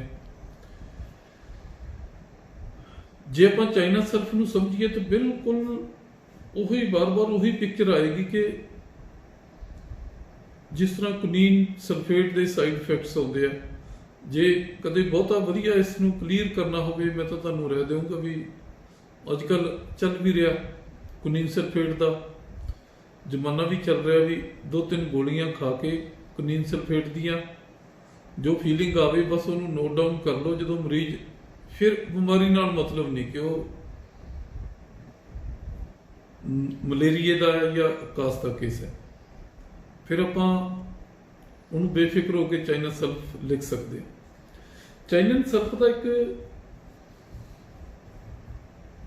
ਇੱਕ ਸਟੇਟ ਐਸੀ ਸਟੇਟ ਹੋ ਜਾਂਦੀ ਹੈ ਚਾਈਨਾ ਸੈਲਫ ਦੀ ਕਿ ਉਹ ਹੀ ਗੈਟਸ ਸੋ ਵੀਕ ਕਿ ਉਹ ਇੱਕੋ ਹੀ ਕੰਡੀਸ਼ਨ ਦੇ ਵਿੱਚ ਆਮ ਪੇਰੈਂਟਸ ਕਹਿੰਦੇ ਜੀ ਜਿੱਥੇ ਪਈ ਆ ਉੱਥੇ ਹੀ ਪਈ ਰਹਿਣਾ ਜਾਂ ਜਿੱਥੇ ਪਿਆ ਉੱਥੇ ਹੀ ਪਿਆ ਰਹਿਣਾ, ਪਾਸਾ ਵੀ ਚੇਂਜ ਨਹੀਂ ਕਰਨਾ। ਉਹਦੀ ਇੱਛਾ ਹੀ ਇਹ ਹੁੰਦੀ ਹੈ ਕਿ ਮੈਂ ਬਸ ਪਾਸਾ ਵੀ ਚੇਂਜ ਨਾ ਕਰਾਂ। ਜੈਲਸੀਮੀਅਮ ਦੇ ਬੜੀ ਨੇੜੇ ਚਲੀ ਜਾਂਦੀ ਹੈ। ਪਰ ਜੈਲਸੀਮੀਅਮ ਦੀ ਜਿਹੜੀ ਇੱਕ ਡਿਫਰੈਂਟ ਪਿਕਚਰ ਹੈ। ਇੱਕ ਚੀਜ਼ ਆਪਾਂ ਜਿਹੜੀ ਟਿਨਾਈਟਿਸ ਦੇ ਵਿੱਚ ਬੜੀ ਕਾਮਨ ਡਰਗ ਹੈ, ਬਸ ਜਦੋਂ ਕੁਨੀਨ ਖਾ ਲੈਂਦੇ ਤਾਂ ਇਸੇ ਤਰ੍ਹਾਂ ਦੀਆਂ ਆਵਾਜ਼ਾਂ ਹੀ ਆਉਂਦੀਆਂ ਜਿਸ ਤਰ੍ਹਾਂ ਦੀਆਂ ਚਾਈਨਾ ਦੇ ਵਿੱਚ ਬਜਿੰਗ ਰੋਰਿੰਗ ਇਨ ਈਅਰ ਤੇ ਮਾਈਨਸ ਡਿਜ਼ੀਜ਼ ਦੇ ਵਿੱਚ ਜਿਹੜੀ ਬਹੁਤ ਪ੍ਰੋਮੀਨੈਂਟ ਡਰਗ ਹੋ ਜਾਂਦੀ ਹੈ। ਅਕਿਊਟ ਰੂਮੈਟੋਇਡ ਆਰਥਰਾਈਟਿਸ ਦੇ ਵਿੱਚ ਬੜੀ ਪ੍ਰੋਮੀਨੈਂਟ ਡਰਗ ਹੋ ਜਾਂਦੀ ਹੈ। ਮੇਰੇ ਕੋਲ ਇੱਕ ਕੇਸ ਚੱਲਦਾ CRF ਦਾ, ਤਾਂ ਪ੍ਰੋਟੀਨ ਲੈਵਲ ਬਹੁਤ ਵੱਧ ਜਾਂਦਾ 3000 ਤੱਕ 3500 ਤੱਕ ਵੀ ਚਲਾ ਜਾਂਦਾ ਕਈ ਵਾਰ। ਉਹ ਵਿੱਚ ਇੱਕ ਦੋ ਵਾਰ ਇਸੇ ਤਰ੍ਹਾਂ ਆਇਆ ਕਿ ਬਹੁਤ ਸੀਵੀਅਰ ਪੇਨ ਹੋ ਰਿਹਾ, ਸੀਰਮ ਕ੍ਰੈਟਿਨਾਈਨ ਲੈਵਲ ਵੀ ਰੇਜ਼ ਹੋ ਰਿਹਾ। ਤਾਂ ਉਸ ਟਾਈਮ ਉਹਨੂੰ ਚਾਈਨਾ ਸੈਲਫ ਦਿੱਤੀ ਸੀ, ਉਹਦਾ ਜਿਹੜਾ ਪ੍ਰੋਟੀਨ ਲੈਵਲ ਵੀ ਘੱਟ ਹੋਣਾ ਸ਼ੁਰੂ ਹੋ ਗਿਆ ਤੇ ਨਾਲ, ਪਰ ਉਹ ਚੱਲ ਰਿਹਾ ਅਜੇ ਤੱਕ। ਬਟ ਉਸ ਤੋਂ ਬਾਅਦ ਉਸ ਤਰ੍ਹਾਂ ਦੇ ਅਕਿਊਟ ਪੇਨਸ ਨਹੀਂ ਆਏ ਬਿਲਕੁਲ। ਇਸ ਕੰਡੀਸ਼ਨ ਵਾਸਤੇ ਇਹ ਬਹੁਤ ਪ੍ਰੋਮੀਨੈਂਟ ਡਰਗ ਹੋ ਜਾਂਦੀ ਹੈ। ਬਿਲਕੁਲ ਜੇ ਮਟੀਰੀਅਲ ਮੈਡੀਕਾ ਦੇ ਵਿੱਚ ਪੜ੍ਹੀਏ, lost power of naming objects, ਮਤਲਬ ਇੱਕ ਸਾਹਮਣੇ ਚੀਜ਼ਾਂ ਇੰਨਾ ਗੈਟ ਸੋ ਪ੍ਰੋਸਟੇਟ ਕਿ ਚੀਜ਼ਾਂ ਦੇ ਨਾਮ ਵੀ ਭੁੱਲ ਜਾਂਦੇ ਆ, ਹਰ ਰੋਜ਼ ਯੂਜ਼ ਵਾਲੀਆਂ ਚੀਜ਼ਾਂ ਦੇ। ਜੋ ਇੱਕ ਵੈਸੇ ਇੱਕ ਪਰਸਨ ਦਾ ਨਾਮ ਭੁੱਲਣਾ ਤਾਂ ਸਪੀਚਲੈਸ, ਬਿਲਕੁਲ ਬੋਲਿਆ ਹੀ ਨਹੀਂ ਜਾਂਦਾ। Great anguish, fits of anxiety, moral depression, despair, melancholy, discouragement, inclined to cry, moroseness and ill-humored, intolerance with lassitude, slowness of reflection। ਬਹੁਤ ਸਲੋ ਐ ਐਡਵਾਂਸ ਵਾਂਗ ਵੀ ਜਿਹੜਾ ਇੱਕ ਰਿਫਲੈਕਸ਼ਨ ਬੜੀ ਸਲੋ ਹੋ ਜਾਂਦੀ ਹੈ। ਸੋ ਇਹ ਚਾਈਨਾ ਹਾਰਸ ਜੇ ਆਪਾਂ ਚਾਈਨਾ ਸੈਲਫ ਨੂੰ ਜੇ ਆਪਾਂ ਕਰੀਏ ਤਾਂ ਇਸ ਤਰ੍ਹਾਂ ਆਪਾਂ ਚਾਈਨਾ ਸੈਲਫ ਨੂੰ ਵੀ ਰੂਟੀਨ ਦੇ ਵਿੱਚ ਲਿਆ ਸਕਦੇ। ਇੱਕ ਕਾਮਨਲੀ ਆਪਾਂ ਕਹਿ ਦਿੰਦੇ ਹਾਂ, ਇੱਕ ਕਾਮਨ ਵਰਸ਼ਨ ਆਪਾਂ ਨੂੰ ਮਿਲ ਜਾਂਦੀ ਹੈ ਕਿ ਜੋ ਇਸ ਕੇਸ ਦੇ ਵਿੱਚ ਜਿੱਥੋਂ ਕਿ ਘਰ ਦੇ ਤੰਗ ਵੀ ਹੋਈ ਜਾਂਦੇ ਆ, ਨਾਲ ਖਰਚਾ ਵੀ ਹੋਈ ਜਾਂਦਾ, ਨਾਲ ਠੀਕ ਵੀ ਨਹੀਂ ਹੋਈ ਜਾਂਦੀ। ਉਹ ਤਿੰਨੋਂ ਚਾਰੋਂ ਪੂਰੀ ਸਿਚੁਏਸ਼ਨ ਇੱਕ ਹੀ ਗੱਲ ਦੇ ਵਿੱਚ ਕਵਰ ਹੋ ਜਾਂਦੀ ਹੈ ਕਿ ਡਿਸਪੇਅਰਨੈਸ ਵੀ ਆ ਗਈ, ਐਂਗਜ਼ਾਇਟੀ ਅਦਰਸ ਵੀ ਆ ਗਿਆ, ਐਂਗਜ਼ਾਇਟੀ ਮਨੀ ਮੈਟਰਸ ਅਬਾਊਟ ਵੀ ਆ ਗਿਆ। ਪਰ ਉਹਦੇ ਪਿੱਛੇ ਇੰਟੈਂਸ਼ਨ ਉਹ ਹੀ ਹੋਵੇ ਕਿ ਇੱਕ ਪੈਸੇ ਦਾ ਲਾਸ ਹੋਈ ਜਾਂਦਾ। ਅਕਸਰ ਮਰੀਜ਼ ਕਹਿੰਦੇ ਕਿ ਇੰਨਾ ਖਰਚਾ ਹੋ ਜਾਂਦਾ, ਹੋਰ ਵੀ ਤਾਂ ਖਰਚੇ, ਤਾਂ ਸਾਰੇ ਖਰਚੇ ਮੈਨੇਜ ਕਿਵੇਂ ਹੋਣਗੇ। ਫਿਰ ਇਹ ਐਂਗਜ਼ਾਇਟੀ ਮਨੀ ਮੈਟਰਸ ਜਦੋਂ ਉੱਥੇ ਫੋਕਸ ਹੁੰਦਾ ਤਾਂ ਇਹ ਦੂਸਰਾ ਕੇਸ ਹੈ।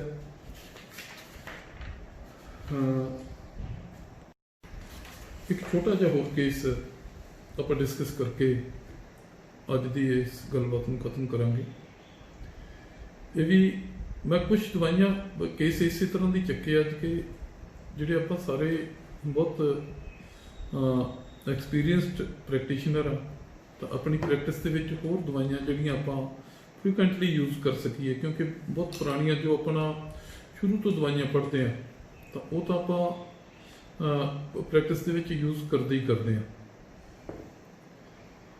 ਇੱਕ ਕੇਸ ਹੈ ਮੇਰੇ ਕੋਲ ਕ੍ਰੋਨਿਕ ਡਾਇਰੀਆ ਦਾ, ਕਾਫੀ ਲੰਬੇ ਟਾਈਮ ਤੋਂ ਉਹਨੂੰ ਕਰੀਬ 24-25 ਸਾਲ ਦੀ, she is quite young girl, MA B.Ed, MA in English, MA in English, but ਉਹ ਇੱਕ ਉਸ ਦੀ ਬਿਮਾਰੀ ਹੈ ਜੋ ਕਿ ਡਾਇਰੀਆ ਹੈ, ਉਹ ਉਸ ਨੂੰ ਲਈ ਬੈਠਾ। ਬਹੁਤ ਸਾਰੀਆਂ ਦਵਾਈਆਂ ਲਈਆਂ, ਬਹੁਤ ਸਾਰੀਆਂ ਹੋਮੋਪੈਥੀ ਦਵਾਈਆਂ ਵੀ ਲਈਆਂ, ਜਿਹਦੇ ਵਿੱਚ ਇੱਕ ਹਸਪੀਟਲ ਤੋਂ ਚਾਈਨਾ 1M ਤੱਕ ਉਹਨੂੰ ਬਹੁਤ ਫ੍ਰੀਕੁਐਂਟਲੀ ਦਿੱਤੀ ਹੋਈ ਸੀ। HB ਉਹਦਾ 7.7 ਗ੍ਰਾਮ ਸੀ ਸਾਰਾ, ਤਾਂ HB ਇਸ ਤੋਂ ਵੀ ਲੋ ਹੋ ਜਾਂਦਾ ਤਾਂ ਉਹ ਉੱਠਣ ਦੀ ਪੋਜੀਸ਼ਨ 'ਚ ਵੀ ਨਹੀਂ ਰਹਿੰਦੀ, ਇੰਨੀ ਕਮਜ਼ੋਰ ਹੋ ਜਾਂਦੀ ਹੈ ਕਿ ਉੱਠਣ ਦੀ ਪੋਜੀਸ਼ਨ 'ਚ ਵੀ ਨਹੀਂ ਰਹਿੰਦੀ। ਤਾਂ ਇਸ ਨੂੰ ਜਿਹੜਾ ਅਕਸਰ ਅਸੀਂ ਪਹਿਲਾ ਸਵਾਲ ਮੈਂ ਇਹੀ ਕਰਦਾ ਹੁੰਦਾ ਕਿ ਬਿਮਾਰੀ ਦੇ ਦੌਰਾਨ ਮਨ ਕੀ ਕਰਦਾ, ਤਾਂ ਉਹਦਾ ਇਹੀ ਜਵਾਬ ਸੀ ਕਿ ਮੇਰਾ ਮਨ ਕਰਦਾ ਕਿ ਮੈਂ ਚੁੱਪਚਾਪ ਪਈ ਰਹਾਂ, ਮੈਨੂੰ ਕੋਈ ਬੁਲਾਵੇ ਨਾ, ਮੈਨੂੰ ਕੋਈ ਖਾਣ ਨੂੰ ਨਾ ਕਵੇ, ਮੈਨੂੰ ਕੋਈ ਪੀਣ ਨੂੰ ਨਾ ਕਵੇ, ਕਿਉਂਕਿ ਭੁੱਖ ਤਾਂ ਲੱਗਦੀ ਨਹੀਂ। ਔਰ ਨੰਬਰ 2 ਤੇ ਮੈਂ ਕਮਜ਼ੋਰ ਹੀ ਇੰਨੀ ਹੋ ਜਾਂਦੀ ਆ ਕਿ ਮੇਰੇ 'ਚ ਹਿੱਲਣ ਦੀ ਹਿੰਮਤ ਹੀ ਨਹੀਂ ਰਹਿੰਦੀ, ਇੰਨੀ ਕਮਜ਼ੋਰੀ ਆ ਜਾਂਦੀ ਹੈ। ਤਾਂ ਮਦਰ ਉਹਦੀ ਨਾਲ ਸੀ, ਮਦਰ ਨੂੰ ਪੁੱਛਿਆ ਤਾਂ ਵੱਧ ਤੋਂ ਵੱਧ ਮੈਂ ਕਿਹਾ ਜੇ ਕਦੇ ਕੋਈ ਜ਼ਰੂਰਤ ਹੈ, ਕਦੇ ਕਿਸੇ ਚੀਜ਼ ਦੀ ਜ਼ਰੂਰਤ ਹੈ, ਤਾਂ ਉਹਦੀ ਮਦਰ ਕਹਿੰਦੀ ਕਿ ਸਿਰਫ ਮੰਮੀ ਹੀ ਕੋਲੇ ਹੋਵੇ। ਸਿਰਫ ਮਦਰ ਦੀ ਪ੍ਰੈਜ਼ੈਂਸ ਉਹਨੂੰ ਅੱਛੀ ਲੱਗਦੀ ਹੈ ਕਿਉਂਕਿ ਮਦਰ ਉਹਨੂੰ ਸਮਝਦੀ ਹੈ। ਤਾਂ ਮਦਰ ਹੱਸ ਕੇ ਕਹਿਣ ਲੱਗੀ ਕਿ ਇਹਦੀ ਤਾਂ ਸਹੇਲੀ ਵੀ ਇੱਕੋ ਹੀ ਆ। ਮੈਂ ਕਿਹਾ ਵੀ ਉਹ ਕੌਣ? ਕਹਿੰਦੀ ਇਹਦੀ ਮਾਂ। ਮੈਂ ਹੀ ਇਹਦੀ ਸਹੇਲੀ ਹਾਂ। ਤੇ ਮੈਂ ਕਿਹਾ ਤੁਹਾਡੇ ਨਾਲ ਖਿੱਚਦੀ ਕਿੰਨਾ ਕੁ? ਇਹ ਕਹਿੰਦੀ ਸਭ ਤੋਂ ਜ਼ਿਆਦਾ ਪਿਆਰ ਵੀ ਮੇਰੇ ਨਾਲ ਆ ਤੇ ਸਭ ਤੋਂ ਜ਼ਿਆਦਾ ਦੁਸ਼ਮਣੀ ਵੀ ਮੇਰੇ ਨਾਲ ਆ ਇਹਦੀ, ਕਿਉਂਕਿ ਸਾਰੀਆਂ ਸ਼ਿਕਾਇਤਾਂ ਮੇਰੇ ਨਾਲ ਹੀ ਇਹਦੀਆਂ ਕਿ ਮੰਮੀ ਐ ਨਹੀਂ ਕਰਦੀ, ਮੰਮੀ ਤੂੰ ਆ ਐ ਕਿਉਂ ਕਰਦੀ ਆ, ਮੰਮੀ ਆ ਤੂੰ ਆਏ ਕਿਉਂ ਕਰਦੀ ਆ, ਤੂੰ ਜੇ ਤਾਂ ਮੈਂ ਕੋਲੇ ਬਹਿਨੀ ਆ ਤਾਂ ਮੈਨੂੰ ਬੁਲਾਓ ਨਾ, ਖਿਜੂਗੀ, ਜੇ ਮੈਂ ਦੂਰ ਹੁੰਨੀ ਆ ਤਾਂ ਤੂੰ ਮੇਰੇ ਕੋਲੇ ਆਈ ਨਹੀਂ। ਤਾਂ ਮੀਨਸ ਕਿ ਬਸ ਇਹੀ ਇੱਕ ਨੋਕਾ ਚੋਕੀ ਤੇ ਸਾਰਾ ਦਿਨ ਪਏ ਰਹਿਣਾ, ਜੇ ਕਿਤੇ ਬੁਲਾਓ ਤਾਂ ਬਹੁਤ ਜ਼ਿਆਦਾ ਖਿੱਚ ਜਾਣਾ, ਬਸ ਇੰਨਾ ਕੀ ਕੇਸ ਸੀ। ਤਾਂ ਮੈਂ ਉਹਨੂੰ ਪੁੱਛਿਆ ਕਿ ਤੈਨੂੰ ਲੱਗਦਾ ਕੀ ਹੈ? ਬੜੀ ਮੁਸ਼ਕਿਲ ਨਾਲ ਬੈਠਣ ਦੀ ਵੀ ਪੋਜੀਸ਼ਨ 'ਚ ਸੀ, ਹਰ ਵੇਲੇ ਬਸ ਆਉਂਦਿਆਂ ਸੋਫੇ ਤੇ ਡਿੱਗ ਗਈ। ਤਾਂ ਉਹ ਕਹਿੰਦੀ ਮੈਨੂੰ ਇਹ ਲੱਗਦਾ ਕਿ ਇਹ ਜੀ ਜ਼ਿੰਦਗੀ ਨਾਲੋਂ ਤਾਂ ਮਰਿਆ ਹੀ ਚੰਗਾ, ਕਿਉਂਕਿ ਮੈਂ ਬਹੁਤ ਲੰਬਾ ਟਾਈਮ ਹੋ ਗਿਆ, ਮੈਂ ਬਹੁਤ ਅੱਕ ਥੱਕ ਚੁੱਕੀ ਹਾਂ ਇਸ ਬਿਮਾਰੀ ਤੋਂ, ਜਿਹੜੀ ਕਿ ਇਹ ਬੜੀ ਕਾਮਨ ਵਰਸ਼ਨ ਯੂਜ਼ ਕਰਦੇ ਨੇ ਮਰੀਜ਼ ਸਾਡੇ ਕੋਲ ਆ ਕੇ, ਕਿ ਮੈਂ ਬਹੁਤ ਅੱਕ ਗਈ, ਮੈਂ ਥੱਕ ਗਈ, ਬਸ ਮੈਥੋਂ ਹੋਰ ਬਰਦਾਸ਼ਤ ਨਹੀਂ ਹੁੰਦਾ। ਹੁਣ ਮੈਥੋਂ ਮੈਂ ਤਾਂ ਕਦੇ ਜ਼ਿੰਦਗੀ 'ਚ ਇਹ ਜਿਹੀ ਕਮਜ਼ੋਰੀ ਦੇਖੀ ਨਹੀਂ, ਜੀ ਕਮਜ਼ੋਰੀ ਮਤਲਬ ਜਿਸ ਤਰ੍ਹਾਂ ਦੀ ਹਾਲਤ ਮੇਰੀ ਹੋਈ ਪਈ ਹੈ। ਤਾਂ ਬਸ ਇੰਨਾ ਕੀ ਕੇਸ ਸੀ। ਇਸੇ ਕੇਸ ਤੋਂ ਹੀ ਜਿਹੜਾ ਪ੍ਰੋਬਲਮ ਸੋਲਵ ਕਰਨੀ ਸੀ, ਕਿਉਂਕਿ ਬਹੁਤ ਜ਼ਿਆਦਾ ਉਸ ਦਿਨ ਉਹ ਗੱਲ ਕਰਨ ਦੀ ਪੋਜੀਸ਼ਨ ਦੇ ਵਿੱਚ ਵੀ ਨਹੀਂ ਸੀ। ਤਾਂ 2-3 ਗੱਲਾਂ ਜਿਹੜੀਆਂ ਸਾਹਮਣੇ ਆਈਆਂ ਕਿ ਮੈਂ ਬਹੁਤ ਅੱਕ ਚੁੱਕੀ ਹਾਂ ਜ਼ਿੰਦਗੀ ਤੋਂ, ਅੱਕ ਥੱਕ ਚੁੱਕੀ ਹਾਂ। ਤਾਂ ਬੜੇ ਕਲੀਅਰ ਰਿਬਰਿਕ ਸੀ ਜਿਹੜੇ ਮੇਰੇ ਵਾਸਤੇ ਇਹ ਲੋਥਿੰਗ life and weary of life. ਇੱਕ ਇਹ ਕਿ ਚੁੱਪਚਾਪ ਲੇਟੀ ਰਹਾਂ, ਕੋਈ ਮੈਨੂੰ ਬੁਲਾਵੇ ਨਾ।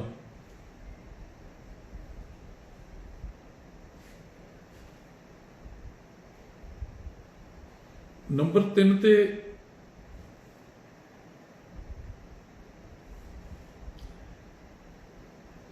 ਜੋ ਉਹਦਾ ਸਭ ਤੋਂ ਜੋ ਪ੍ਰੋਮੀਨੈਂਟ ਫਿਗਰ ਸੀ ਇਸ ਕੇਸ ਦਾ, ਕਿ ਮਾਂ ਨਾਲ ਹੀ ਸਭ ਤੋਂ ਜ਼ਿਆਦਾ ਪਿਆਰ ਹੈ ਤੇ ਮਾਂ ਨਾਲ ਹੀ ਸਭ ਤੋਂ ਜ਼ਿਆਦਾ ਨੋਕ ਝੋਕ ਹੈ। ਨੋਕ ਝੋਕ ਇਨ ਦੀ ਸੈਂਸ ਕਿ ਆਹ ਐਵੇਂ ਕਿਉਂ ਨਹੀਂ ਕੀਤਾ, ਆਹ ਐਵੇਂ ਕਿਉਂ ਨਹੀਂ ਕੀਤਾ, ਜਾਂ ਆਹ ਐਵੇਂ ਕਿਉਂ ਨਹੀਂ ਕੀਤਾ। ਤਾਂ ਬਿਲਕੁਲ ਆਸੇ ਪਾਸੇ ਚੁੱਪ ਚਾਹੀਦੀ ਆ, ਆਪ ਬੋਲਣਾ ਹੀ ਨਹੀਂ, ਤਾਂ ਚੁੱਪਚਾਪ ਲੇਟੇ ਰਹਿਣਾ। ਤਾਂ ਬਸ ਇਹਦੇ ਜਿਹੜੇ ਰੂਬਰਿਕਸ ਲਗਾਏ ਸੀ, ਸ਼ੁਰੂ ਦੇ ਵਿੱਚ ਮੈਂ ਇਹਨੂੰ ਪਹਿਲਾਂ ਜੈਲਸੀਮੀਅਮ ਦਿੱਤੀ ਸੀ, ਕਿਉਂਕਿ ਜੈਲਸੀਮੀਅਮ ਤਾਂ ਆਪਾਂ ਫੇਸ ਪੜ੍ਹਦੇ ਹਾਂ ਕਿ ਇੱਕ ਉਹਨੂੰ ਮਦਰ ਚਾਹੀਦੀ ਹੈ, ਕਿਉਂਕਿ ਮਦਰ ਉਹਦੀਆਂ ਜ਼ਰੂਰਤਾਂ ਨੂੰ ਜਾਣਦੀ ਹੈ। ਉੱਠਣ ਦੀ ਹਿੰਮਤ ਨਹੀਂ, ਬੋਲਣ ਦੀ ਹਿੰਮਤ ਨਹੀਂ। ਪਰ ਜਿੱਥੇ ਇੱਥੇ ਆ ਕਿ ਜਿਹੜੇ ਉਹਨੇ ਵਰਡ ਯੂਜ਼ ਕੀਤੇ, ਜਦ ਉਹਨਾਂ ਵਰਡਸ ਤੇ ਜਦ ਫੋਕਸ ਕੀਤਾ ਕਿ ਇਸ ਜ਼ਿੰਦਗੀ ਨਾਲੋਂ ਤਾਂ ਮੈਂ ਬਹੁਤ ਅੱਕੀ ਥੱਕੀ ਪਈ ਹਾਂ ਜ਼ਿੰਦਗੀ 'ਚ, ਇੰਨੀ ਕਮਜ਼ੋਰੀ ਮੈਂ ਕਦੇ ਦੇਖੀ ਨਹੀਂ, ਇੰਨੀ ਕਮਜ਼ੋਰੀ ਜਿਹੜੀ ਆਈ ਹੋਈ ਹੈ ਮੇਰੇ 'ਚ। ਤਾਂ ਇਹਨਾਂ ਜਦ 2 ਰੂਬਰਿਕਸ ਨੂੰ ਲਗਾਇਆ, ਨਾਲ ਦੂਸਰੇ ਰੂਬਰਿਕਸ ਲਗਾਏ, ਤਾਂ ਉਹ ਮਾਂ ਕੀ ਕਹਿੰਦੀ ਹੈ ਕਿ ਜੇ ਅਸੀਂ ਉਹਦੇ ਸ਼ਬਦਾਂ ਨੂੰ ਸੁਣੀਏ ਤਾਂ ਇਹਦੀ ਇੱਕੋ ਹੀ ਦੋਸਤ ਹੈ, ਉਹ ਮਾਂ। ਤਾਂ ਉਹਦੇ ਨਾਲ ਹੀ ਸਾਰਾ ਜਿਹੜਾ, ਉਹਦੇ ਨਾਲ ਹੀ ਲੜਾਈ, ਉਹਦੇ ਨਾਲ ਹੀ ਨੋਕ ਝੋਕ, ਉਹਦੇ ਨਾਲ ਹੀ ਹਰ ਗੱਲ ਸ਼ੇਅਰ ਕਰਨੀ ਹੈ ਨੇ, ਮਾਂ ਨੂੰ ਹੀ ਦੱਸਣੀ ਹੈ। ਜਦ ਕੋਈ ਤਕਲੀਫ ਵੀ ਹੈ, ਜਦ ਕੋਈ ਜ਼ਰੂਰਤ ਵੀ ਹੈ, ਤਾਂ ਉਹ ਮਾਂ ਨੂੰ ਹੀ ਦੱਸਣੀ ਆ ਕੇ।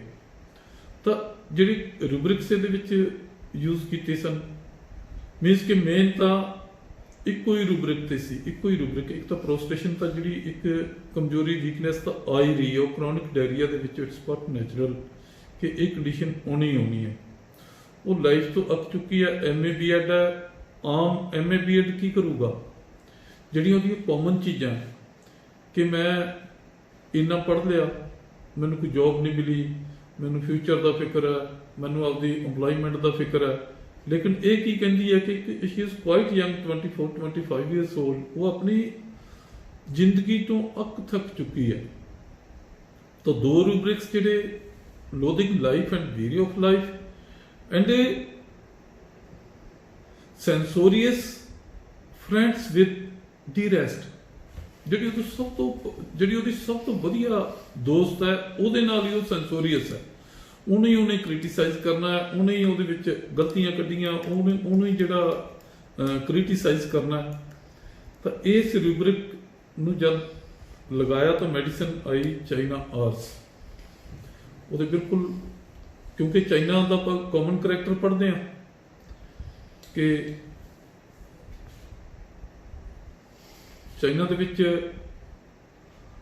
ਵੀਕਨੈਸ ਆਉਂਦੀ ਹੈ after loss of fluid, especially diarrhea or vomiting। ਤਾਂ ਇੱਕ ਰੂਬਰਿਕ ਜਿਹੜਾ ਮੈਨੂੰ ਇਹਦੇ ਵਿੱਚ ਲਿਖਿਆ ਕਿ ਡਿਸਟਰਬ ਓਵਰਸ਼ਨ, ਸਿਟ ਔਰ ਲਾਈ ਇਨ ਵਨ ਪੋਜੀਸ਼ਨ। ਜਿਹੜਾ ਇੱਕ ਕਾਮਨ ਰੂਬਰਿਕ ਸੀ ਇਹਦੇ ਵਿੱਚ, ਉਹ ਇਹੀ ਸੀ ਕਿ ਉਹ ਇੱਕੋ ਹੀ ਜਗ੍ਹਾ ਤੇ ਲੰਬਾ ਟਾਈਮ, ਜਿਵੇਂ ਆਪਾਂ ਬਹੁਤ ਸਾਰੀਆਂ ਚੀਜ਼ਾਂ ਜਿਵੇਂ ਅੱਗੇ ਪੜ੍ਹਦੇ ਹਾਂ ਉਸੇ ਤਰ੍ਹਾਂ ਆਪਾਂ ਨੂੰ ਇਹ ਲਾਈਫ ਦੇ ਵਿੱਚ ਆਉਂਦੀਆਂ ਰਹਿੰਦੀਆਂ। ਹਾਇਓਸ ਵਾਲੇ ਨੂੰ ਅਸੀਂ ਅਗਰ ਸਵਾਲ ਕਰਦੇ ਹਾਂ ਕਿ ਇਹਦਾ ਮੈਕਸਿਮਮ ਕੋਸ਼ਿਸ਼ ਕੀ ਹੁੰਦੀ ਹੈ, ਤਾਂ ਘਰਦਿਆਂ ਦਾ ਜਵਾਬ ਹੁੰਦਾ ਕਿ ਇਹਦੀ ਮੈਕਸਿਮਮ ਕੋਸ਼ਿਸ਼ ਹੈ ਕਿ ਪਿਆਰ ਰਹਿੰਦਾ, ਕਿਉਂਕਿ ਉਹਦੇ 'ਚ ਵੀ ਟੌਰਪੋਰ ਸਟੇਟ ਆਉਂਦੀ ਹੈ। ਤਾਂ ਪਿਆਰ ਰਹਿੰਦਾ। ਜੇ ਮੈਂ ਤਾਂ ਅਕਸਰ ਸਵਾਲ ਪੁੱਛਦਾ ਕਿ ਇਹਨੂੰ ਜੇ ਘੰਟਾ 2 ਘੰਟੇ 3 ਘੰਟੇ ਨਾ ਬੁਲਾਈਏ, ਉਹ ਕਹਿੰਦੇ ਜੀ ਇਹ ਬਸ ਪਿਆ ਹੀ ਰਹੂਗਾ, ਨਾ ਇਹਨੇ ਕੁਛ ਮੰਗਣਾ, ਨਾ ਇਹਨੇ ਕੁਛ ਖਾਣਾ, ਨਾ ਇਹਨੇ ਕੁਛ ਪੁੱਛਣਾ। ਤਾਂ ਉਹੀ desire nothing, bad desire and torpor hyoscyamus ਵਾਲੇ ਪਾਸੇ ਨੂੰ ਚਲਾ ਜਾਂਦਾ। ਪਰ ਇਹਦੇ 'ਚ ਕੀ ਹੈ ਕਿ ਮੈਨੂੰ ਕੋਈ ਡਿਸਟਰਬ ਨਾ ਕਰੇ, ਮੈਨੂੰ ਕੋਈ ਬੁਲਾਵੇ ਨਾ। ਤਾਂ ਡਿਸਟਰਬ ਓਵਰਸ਼ਨ, ਜਾਂ ਇੱਕ ਮੈਂ ਪੜ੍ਹ ਰਿਹਾ ਸੀ, ਡਾਕਟਰ ਸਹਿਗਲ ਸਾਹਿਬ ਨੇ ਲਿਖਿਆ ਸੀ, incline to sit in one position. ਤਾਂ ਉਹੀ lie in one position or sit in one position, ਦੋਨੋਂ ਇੱਕੋ ਹੀ ਗੱਲਾਂ। ਉਹ in which position the patient is comfortable.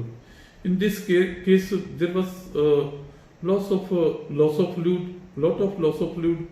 ਤਾਂ ਇਸੇ ਕਰਕੇ ਉਹਦੀ ਪ੍ਰੋਸਟੇਸ਼ਨ ਸੀ ਜਿਹੜੀ ਉਹ ਮਤਲਬ ਇੰਨਾ ਕਮਜ਼ੋਰ ਹੋ ਚੁੱਕਿਆ। ਕੋਈ ਇੱਕੋ ਹੀ ਇੱਕ ਰੂਬਰਿਕ ਹੋਰ ਬੜਾ ਵਧੀਆ ਲਿਖਿਆ ਇਹਦੇ ਵਿੱਚ, delusion prostration cannot endure such utter, ਕਿ ਉਹਨੇ ਇਸ ਤਰ੍ਹਾਂ ਦੀ ਕਮਜ਼ੋਰੀ ਕਦੇ ਦੇਖੀ ਨਹੀਂ।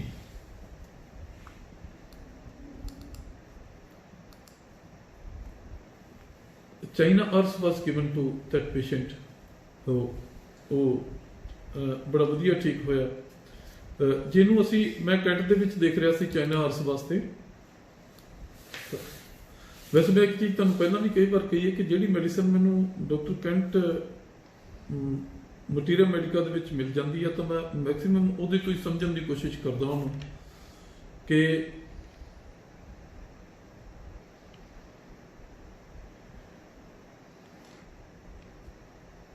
cold, pale, emaciated people, chronic diarrhea when the weakness is the most prominent feature। ਜਿਹੜੀ ਕਿ ਆਪਾਂ ਅਕਸਰ ਚਾਈਨਾ ਦੇ ਵਿੱਚ ਹੀ ਫਸ ਜਾਂਦੇ। ਸ਼ਾਇਦ ਜੇ ਮੇਰੇ ਕੋਲ ਪਹਿਲਾਂ ਆਉਂਦਾ ਤਾਂ ਮੈਂ ਵੀ ਇਹਨੂੰ ਕਿਤੇ ਨਾ ਕਿਤੇ ਚਾਈਨਾ ਦੇ ਕੇ ਦੇਖਦਾ। ਉਹਦੀ ਇੰਨੀ ਕਮਜ਼ੋਰ ਹੋ ਜਾਂਦਾ ਪੇਸ਼ੈਂਟ ਜਿਹੜਾ, ਉਹਦੇ 'ਚ ਲਿਖਿਆ ਕਿ ਫੇਂਟ ਔਨ ਸਲਾਈਟ ਪ੍ਰੋਵੋਕੇਸ਼ਨ। ਥੋੜਾ ਜਿਹਾ ਕਿਤੇ ਮੈਂਟਲ ਐਕਸਾਈਟਮੈਂਟ, ਪ੍ਰੋਵੋਕੇਸ਼ਨ ਮੀਨਸ ਕਿ ਕਿਸੇ ਤਰ੍ਹਾਂ ਦੀ ਜਿਹੜੀ ਪ੍ਰੋਵੋਕੇਟ ਕੀਤਾ ਤਾਂ ਉਹਦੇ ਨਾਲ ਉਹ ਈਵਨ ਇੰਨਾ ਵੀਕ ਹੋ ਜਾਂਦਾ ਕਿ ਫੇਂਟ ਕਰ ਜਾਂਦਾ ਥੋੜੀ ਜਿਹੀ ਪ੍ਰੋਵੋਕੇਸ਼ਨ ਨਾਲ ਹੀ। Wants to lie down, aversion to motion, periodicity is most marked, pulsation all over the body। ਇੱਕ ਸਿੰਪਟਮ ਜਿਹੜਾ ਮੈਂ ਪੜ੍ਹਿਆ, ਕਿਤੇ ਮੈਨੂੰ ਰਿਪੋਰਟਰੀ ਦੇ ਵਿੱਚ ਤਾਂ ਨਹੀਂ ਮਿਲਿਆ, ਪਰ ਮੈਂ ਉਹ ਜ਼ਰੂਰ ਡਿਸਕਸ ਕਰਾਂਗਾ ਕਿਉਂਕਿ ਇਹਨੂੰ ਫਿਰ ਆਪਾਂ ਅੱਗੇ ਕਿਤੇ ਨਾ ਕਿਤੇ ਰਿਪੋਰਟਰੀ ਦੇ ਵਿੱਚ ਵੀ ਕਿਸੇ ਸ਼ਿਪ ਦੇ ਵਿੱਚ ਮਿਲ ਜੂਗਾ। ਉਹਦੇ ਡਾਕਟਰ ਕੈਂਟ ਸਾਹਿਬ ਨੇ ਲਿਖਿਆ ਕਿ desires things which he cares nothing for after he gets them। ਉਹਦੀ ਚੀਜ਼ਾਂ ਦੀ ਇੱਛਾ ਰਹਿੰਦੀ ਹੈ, ਪਰ ਜਦੋਂ ਉਹਨੂੰ ਮਿਲ ਜਾਂਦੀਆਂ ਉਸ ਤੋਂ ਬਾਅਦ he is least concerned with that thing or those things। ਤਾਂ ਇਹ ਰੂਬਰਿਕ ਜਿਹੜਾ ਇਹ ਮਟੀਰੀਅਲ ਰਿਪੋਰਟਿੰਗ ਦੇ ਵਿੱਚ ਵੀ ਕਿਤੇ ਨਾ ਕਿਸੇ ਸ਼ੇਪ ਰੂਬਰਿਕ ਸ਼ੇਪ ਦੇ ਵਿੱਚ ਮਿਲਣਾ ਚਾਹੀਦਾ। ਜਾਂ ਕੈਪਰੀਸ਼ੀਅਸ ਦੇ ਵਿੱਚ ਤਾਂ ਹੀ ਰਿਜੈਕਟਸ ਦੀ ਥਿੰਗਸ ਵੈਨ ਆਫਰਡ। ਬਟ ਇਹ ਰੱਖ ਤਾਂ ਲੈਂਦਾ, ਉਸ ਤੋਂ ਬਾਅਦ ਕੇਅਰ ਨਹੀਂ ਕਰਦਾ, ਉਸ ਚੀਜ਼ ਨੂੰ ਐਕਸੈਪਟ ਤਾਂ ਕਰ ਲੈਂਦਾ, ਉਹ ਤਾਂ ਰਿਜੈਕਟ ਹੀ ਕਰ ਦਿੰਦੇ ਜਿਹੜਾ ਰੂਬਰਿਕ ਹੈ। ਪਰ ਉਹਦੇ ਵਿੱਚ ਚਾਈਨਾ ਆਰਸ ਉਸ ਰੂਬਰਿਕਸ ਦੇ ਵਿੱਚ ਵੀ ਹੈ। ਹਾਂ, ਜਿਹੜੇ ਬਾਕੀ ਦੇ ਰੂਬਰਿਕਸ ਹੈ ਇਹਦੇ, ਜੇ ਚਾਈਨਾ ਆਰਸ ਨੂੰ ਆਪਾਂ ਰੂਬਰਿਕ ਵਾਈਜ਼ ਸਮਝਣ ਦੀ ਕੋਸ਼ਿਸ਼ ਕਰੀਏ ਤਾਂ ambition, loss of money to make, ਮਤਲਬ ਪੈਸਾ ਜਦੋਂ ਇੱਕ ਉੱਠਣ ਦੀ ਹਿੰਮਤ ਹੀ ਨਹੀਂ, ਇੰਨੀ ਵੀਕਨੈਸ ਹੋ ਚੁੱਕੀ ਹੈ, ਪੈਸਾ ਪੂਸਾ ਬਣਾਉਣਾ ਤਾਂ ਬਾਅਦ ਦੀ ਗੱਲ। ਉਹਦੇ ਦੂਸਰੇ ਦੇ ਵਿੱਚ ਚਾਈਨਾ ਜਿਹੜੀ ਆਪਾਂ ਪੜ੍ਹੀ ਸੀ ਉਹਦੇ ਵਿੱਚ ਐਂਗਜ਼ਾਇਟੀ ਮਨੀ ਮੈਟਰਸ ਅਬਾਊਟ ਹੈ। ਤਾਂ ਇਹਦੇ 'ਚ ਬਿਲਕੁਲ ਪੈਸਾ ਅੰਬਿਸ਼ਨ ਹੀ ਜਿਹੜਾ ਮਤਲਬ ਕਿ ਬਿਲਕੁਲ ਲੂਜ਼ ਕੀਤਾ ਹੋਇਆ ਉਹਨੇ। Anxiety fever during, anxiety health about, anxiety sit bend over forward must sit up,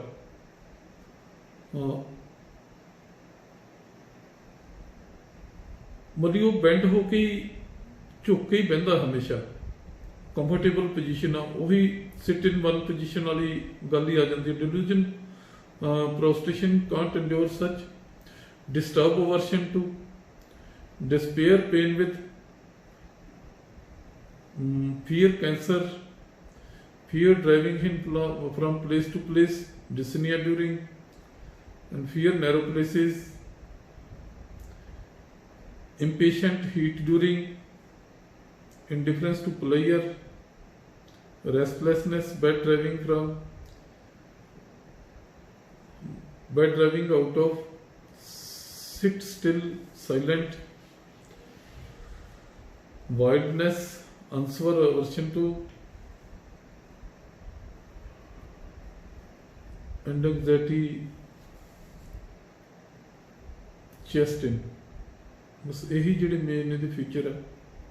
ਜੇ ਆਪਾਂ ਦੋਨਾਂ ਨੂੰ ਚਾਈਨਾ ਤੇ ਆਰਸੈਨਿਕ ਦੀ ਪਿਕਚਰ ਨੂੰ ਮਿਕਸ ਕਰਕੇ ਦੇਖ ਲਈਏ ਤਾਂ ਰੈਸਟਲੈਸਨੈਸ ਆਰਸੈਨਿਕ ਵਾਲੀ ਆ ਜਾਂਦੀ ਆ, ਔਰ ਜੋ ਇੱਕ ਪ੍ਰੋਸਟੇਸ਼ਨ ਆ ਉਹ ਬਿਲਕੁਲ ਚਾਈਨਾ ਵਾਲੀ ਆ ਜਾਂਦੀ ਆ ਆਫਟਰ ਲੂਜ਼ਿੰਗ। ਇਹਦੇ ਵਿੱਚ ਮਾਰਨਿੰਗ ਡਾਇਰੀਆ ਬਹੁਤ ਪ੍ਰੋਮੀਨੈਂਟ ਹੁੰਦਾ, ਜਿਹੜਾ ਮਾਰਨਿੰਗ ਡਾਇਰੀਆ ਚਾਈਨਾ ਆਰਸ ਦੇ ਵਿੱਚ ਸਪੈਸ਼ਲੀ। ਤਾਂ ਅੱਧੀ ਕੰਡੀਸ਼ਨ ਚਾਈਨਾ ਵਾਲੀ ਹੈ, ਅੱਧੀ ਕੰਡੀਸ਼ਨ ਆਰਸੈਨਿਕ ਵਾਲੀ ਹੈ। ਤਾਂ ਚਾਈਨਾ ਆਰਸ ਜਿਹੜੀ ਬੜੀ ਵਧੀਆ ਇਹਦੇ ਨਾਲ ਰਿਕਵਰ ਕੀਤਾ ਹੈ ਕੇਸ। ਤਾਂ ਅੱਜ ਆਪਾਂ ਇਸ ਗੱਲ ਨੂੰ ਇੱਥੇ ਹੀ ਖਤਮ ਕਰਾਂਗੇ, ਕਿਉਂਕਿ ਇੱਕ ਨਵਾਂ ਐਕਸਪੀਰੀਅੰਸ ਸੀ। ਸ਼ਾਇਦ ਪਤਾ ਨਹੀਂ ਉਹਨਾਂ ਕਮਿਊਨੀਕੇਟ ਕਰ ਪਾਏ ਹੋਵਾਂਗੇ ਕਿ ਨਹੀਂ, ਪਰ ਜਿਵੇਂ ਜਿਵੇਂ ਆਪਾਂ ਜੇ 2-4 ਕਲਾਸਿਸ ਹੋਈਆਂ ਤਾਂ ਫਿਰ, ਕਿਉਂਕਿ ਪਹਿਲਾਂ ਜਿਹੜਾ ਇੱਕ ਕਮਿਊਨੀਕੇਸ਼ਨ ਹੁੰਦੀ ਹੈ, ਸਾਹਮਣੇ ਬੈਠੇ ਆ ਡਾਕਟਰਸ, ਤਾਂ ਉਹ ਇੱਕ ਹੋਰ ਤਰ੍ਹਾਂ ਦੀ ਕਲਾਸ ਹੁੰਦੀ ਹੈ। ਪਰ ਇੱਕ ਜਿਹੜਾ ਬਿਲਕੁਲ ਕੈਮਰੇ 'ਤੇ ਬੋਲਣਾ, ਮੈਂ ਤੁਹਾਨੂੰ ਪਹਿਲਾਂ ਵੀ ਕਿਹਾ ਸੀ ਕਿ ਕੈਮਰੇ 'ਤੇ ਮੈਨੂੰ ਬਾਉਂਡ ਹੋ ਕੇ ਬੋਲਣਾ ਤਾਂ ਬਹੁਤਾ ਹੀ ਔਖਾ ਲੱਗਦਾ, ਪਰ ਫਿਰ ਵੀ ਹੁਣ ਇੱਕ ਜ਼ਰੂਰਤ ਹੈ, ਟਾਈਮ ਦੀ ਸਮੇਂ ਦੀ ਜਿਹੜੀ ਲੋੜ ਹੈ ਇਹ, ਤਾਂ ਆਪਾਂ ਇਸੇ ਤਰ੍ਹਾਂ ਇਹਨਾਂ ਕਲਾਸਾਂ ਨੂੰ ਅੱਗੇ ਵਧਾਵਾਂਗੇ। ਹੋਰ ਡਿਟੇਲ ਦੇ ਵਿੱਚ ਮੈਡੀਸਿਨਸ, ਇਹਨਾਂ ਮੈਡੀਸਿਨਸ ਨੂੰ ਵੀ ਡਿਟੇਲ ਦੇ ਵਿੱਚ ਨੈਕਸਟ ਆਪਾਂ ਕੋਸ਼ਿਸ਼ ਕਰਾਂਗੇ ਕਿ ਜੇ ਆਨਲਾਈਨ ਕਲਾਸ ਰੱਖੀਏ ਤਾਂ ਉਹਦੇ ਨਾਲ ਉਹ ਵੀ ਇੱਕ ਟਰਾਈ ਕਰਕੇ ਦੇਖਾਂਗੇ 10-15 ਦਿਨ ਦੇ ਵਿੱਚ ਹੀ। ਤਾਂ ਉਸ ਤੋਂ ਬਾਅਦ ਫਿਰ ਆਪਾਂ ਜਿਸ ਤਰ੍ਹਾਂ ਵੀ ਸੈਟਿੰਗ ਹੋਈ, ਜੇ ਇਸੇ ਤਰ੍ਹਾਂ ਰਿਕਾਰਡਡ ਕਲਾਸ ਜ਼ਿਆਦਾ ਵਧੀਆ ਲੱਗੀ ਤਾਂ ਇਹਨੂੰ ਇਸੇ ਪ੍ਰੋਸੀਜਰ ਨੂੰ ਫਾਲੋ ਕਰਾਂਗੇ। ਤੇ ਜੇ ਆਪਾਂ ਨੂੰ ਲੱਗਾ ਕਿ ਆਨਲਾਈਨ ਵਧੀਆ ਕੰਫਰਟੇਬਲ, ਆਪਾਂ ਸਾਰਿਆਂ ਕੋਲ ਟਾਈਮ ਹੈਗਾ, ਤਾਂ ਫਿਰ ਆਪਾਂ ਆਨਲਾਈਨ ਜਿਹੜੀ ਕੋਸ਼ਿਸ਼ ਕਰਾਂਗੇ। ਸੋ ਅੱਜ ਦੀ ਕਲਾਸ ਆਪਾਂ ਇੱਥੇ ਖਤਮ ਕਰਦੇ ਹਾਂ। Thank you.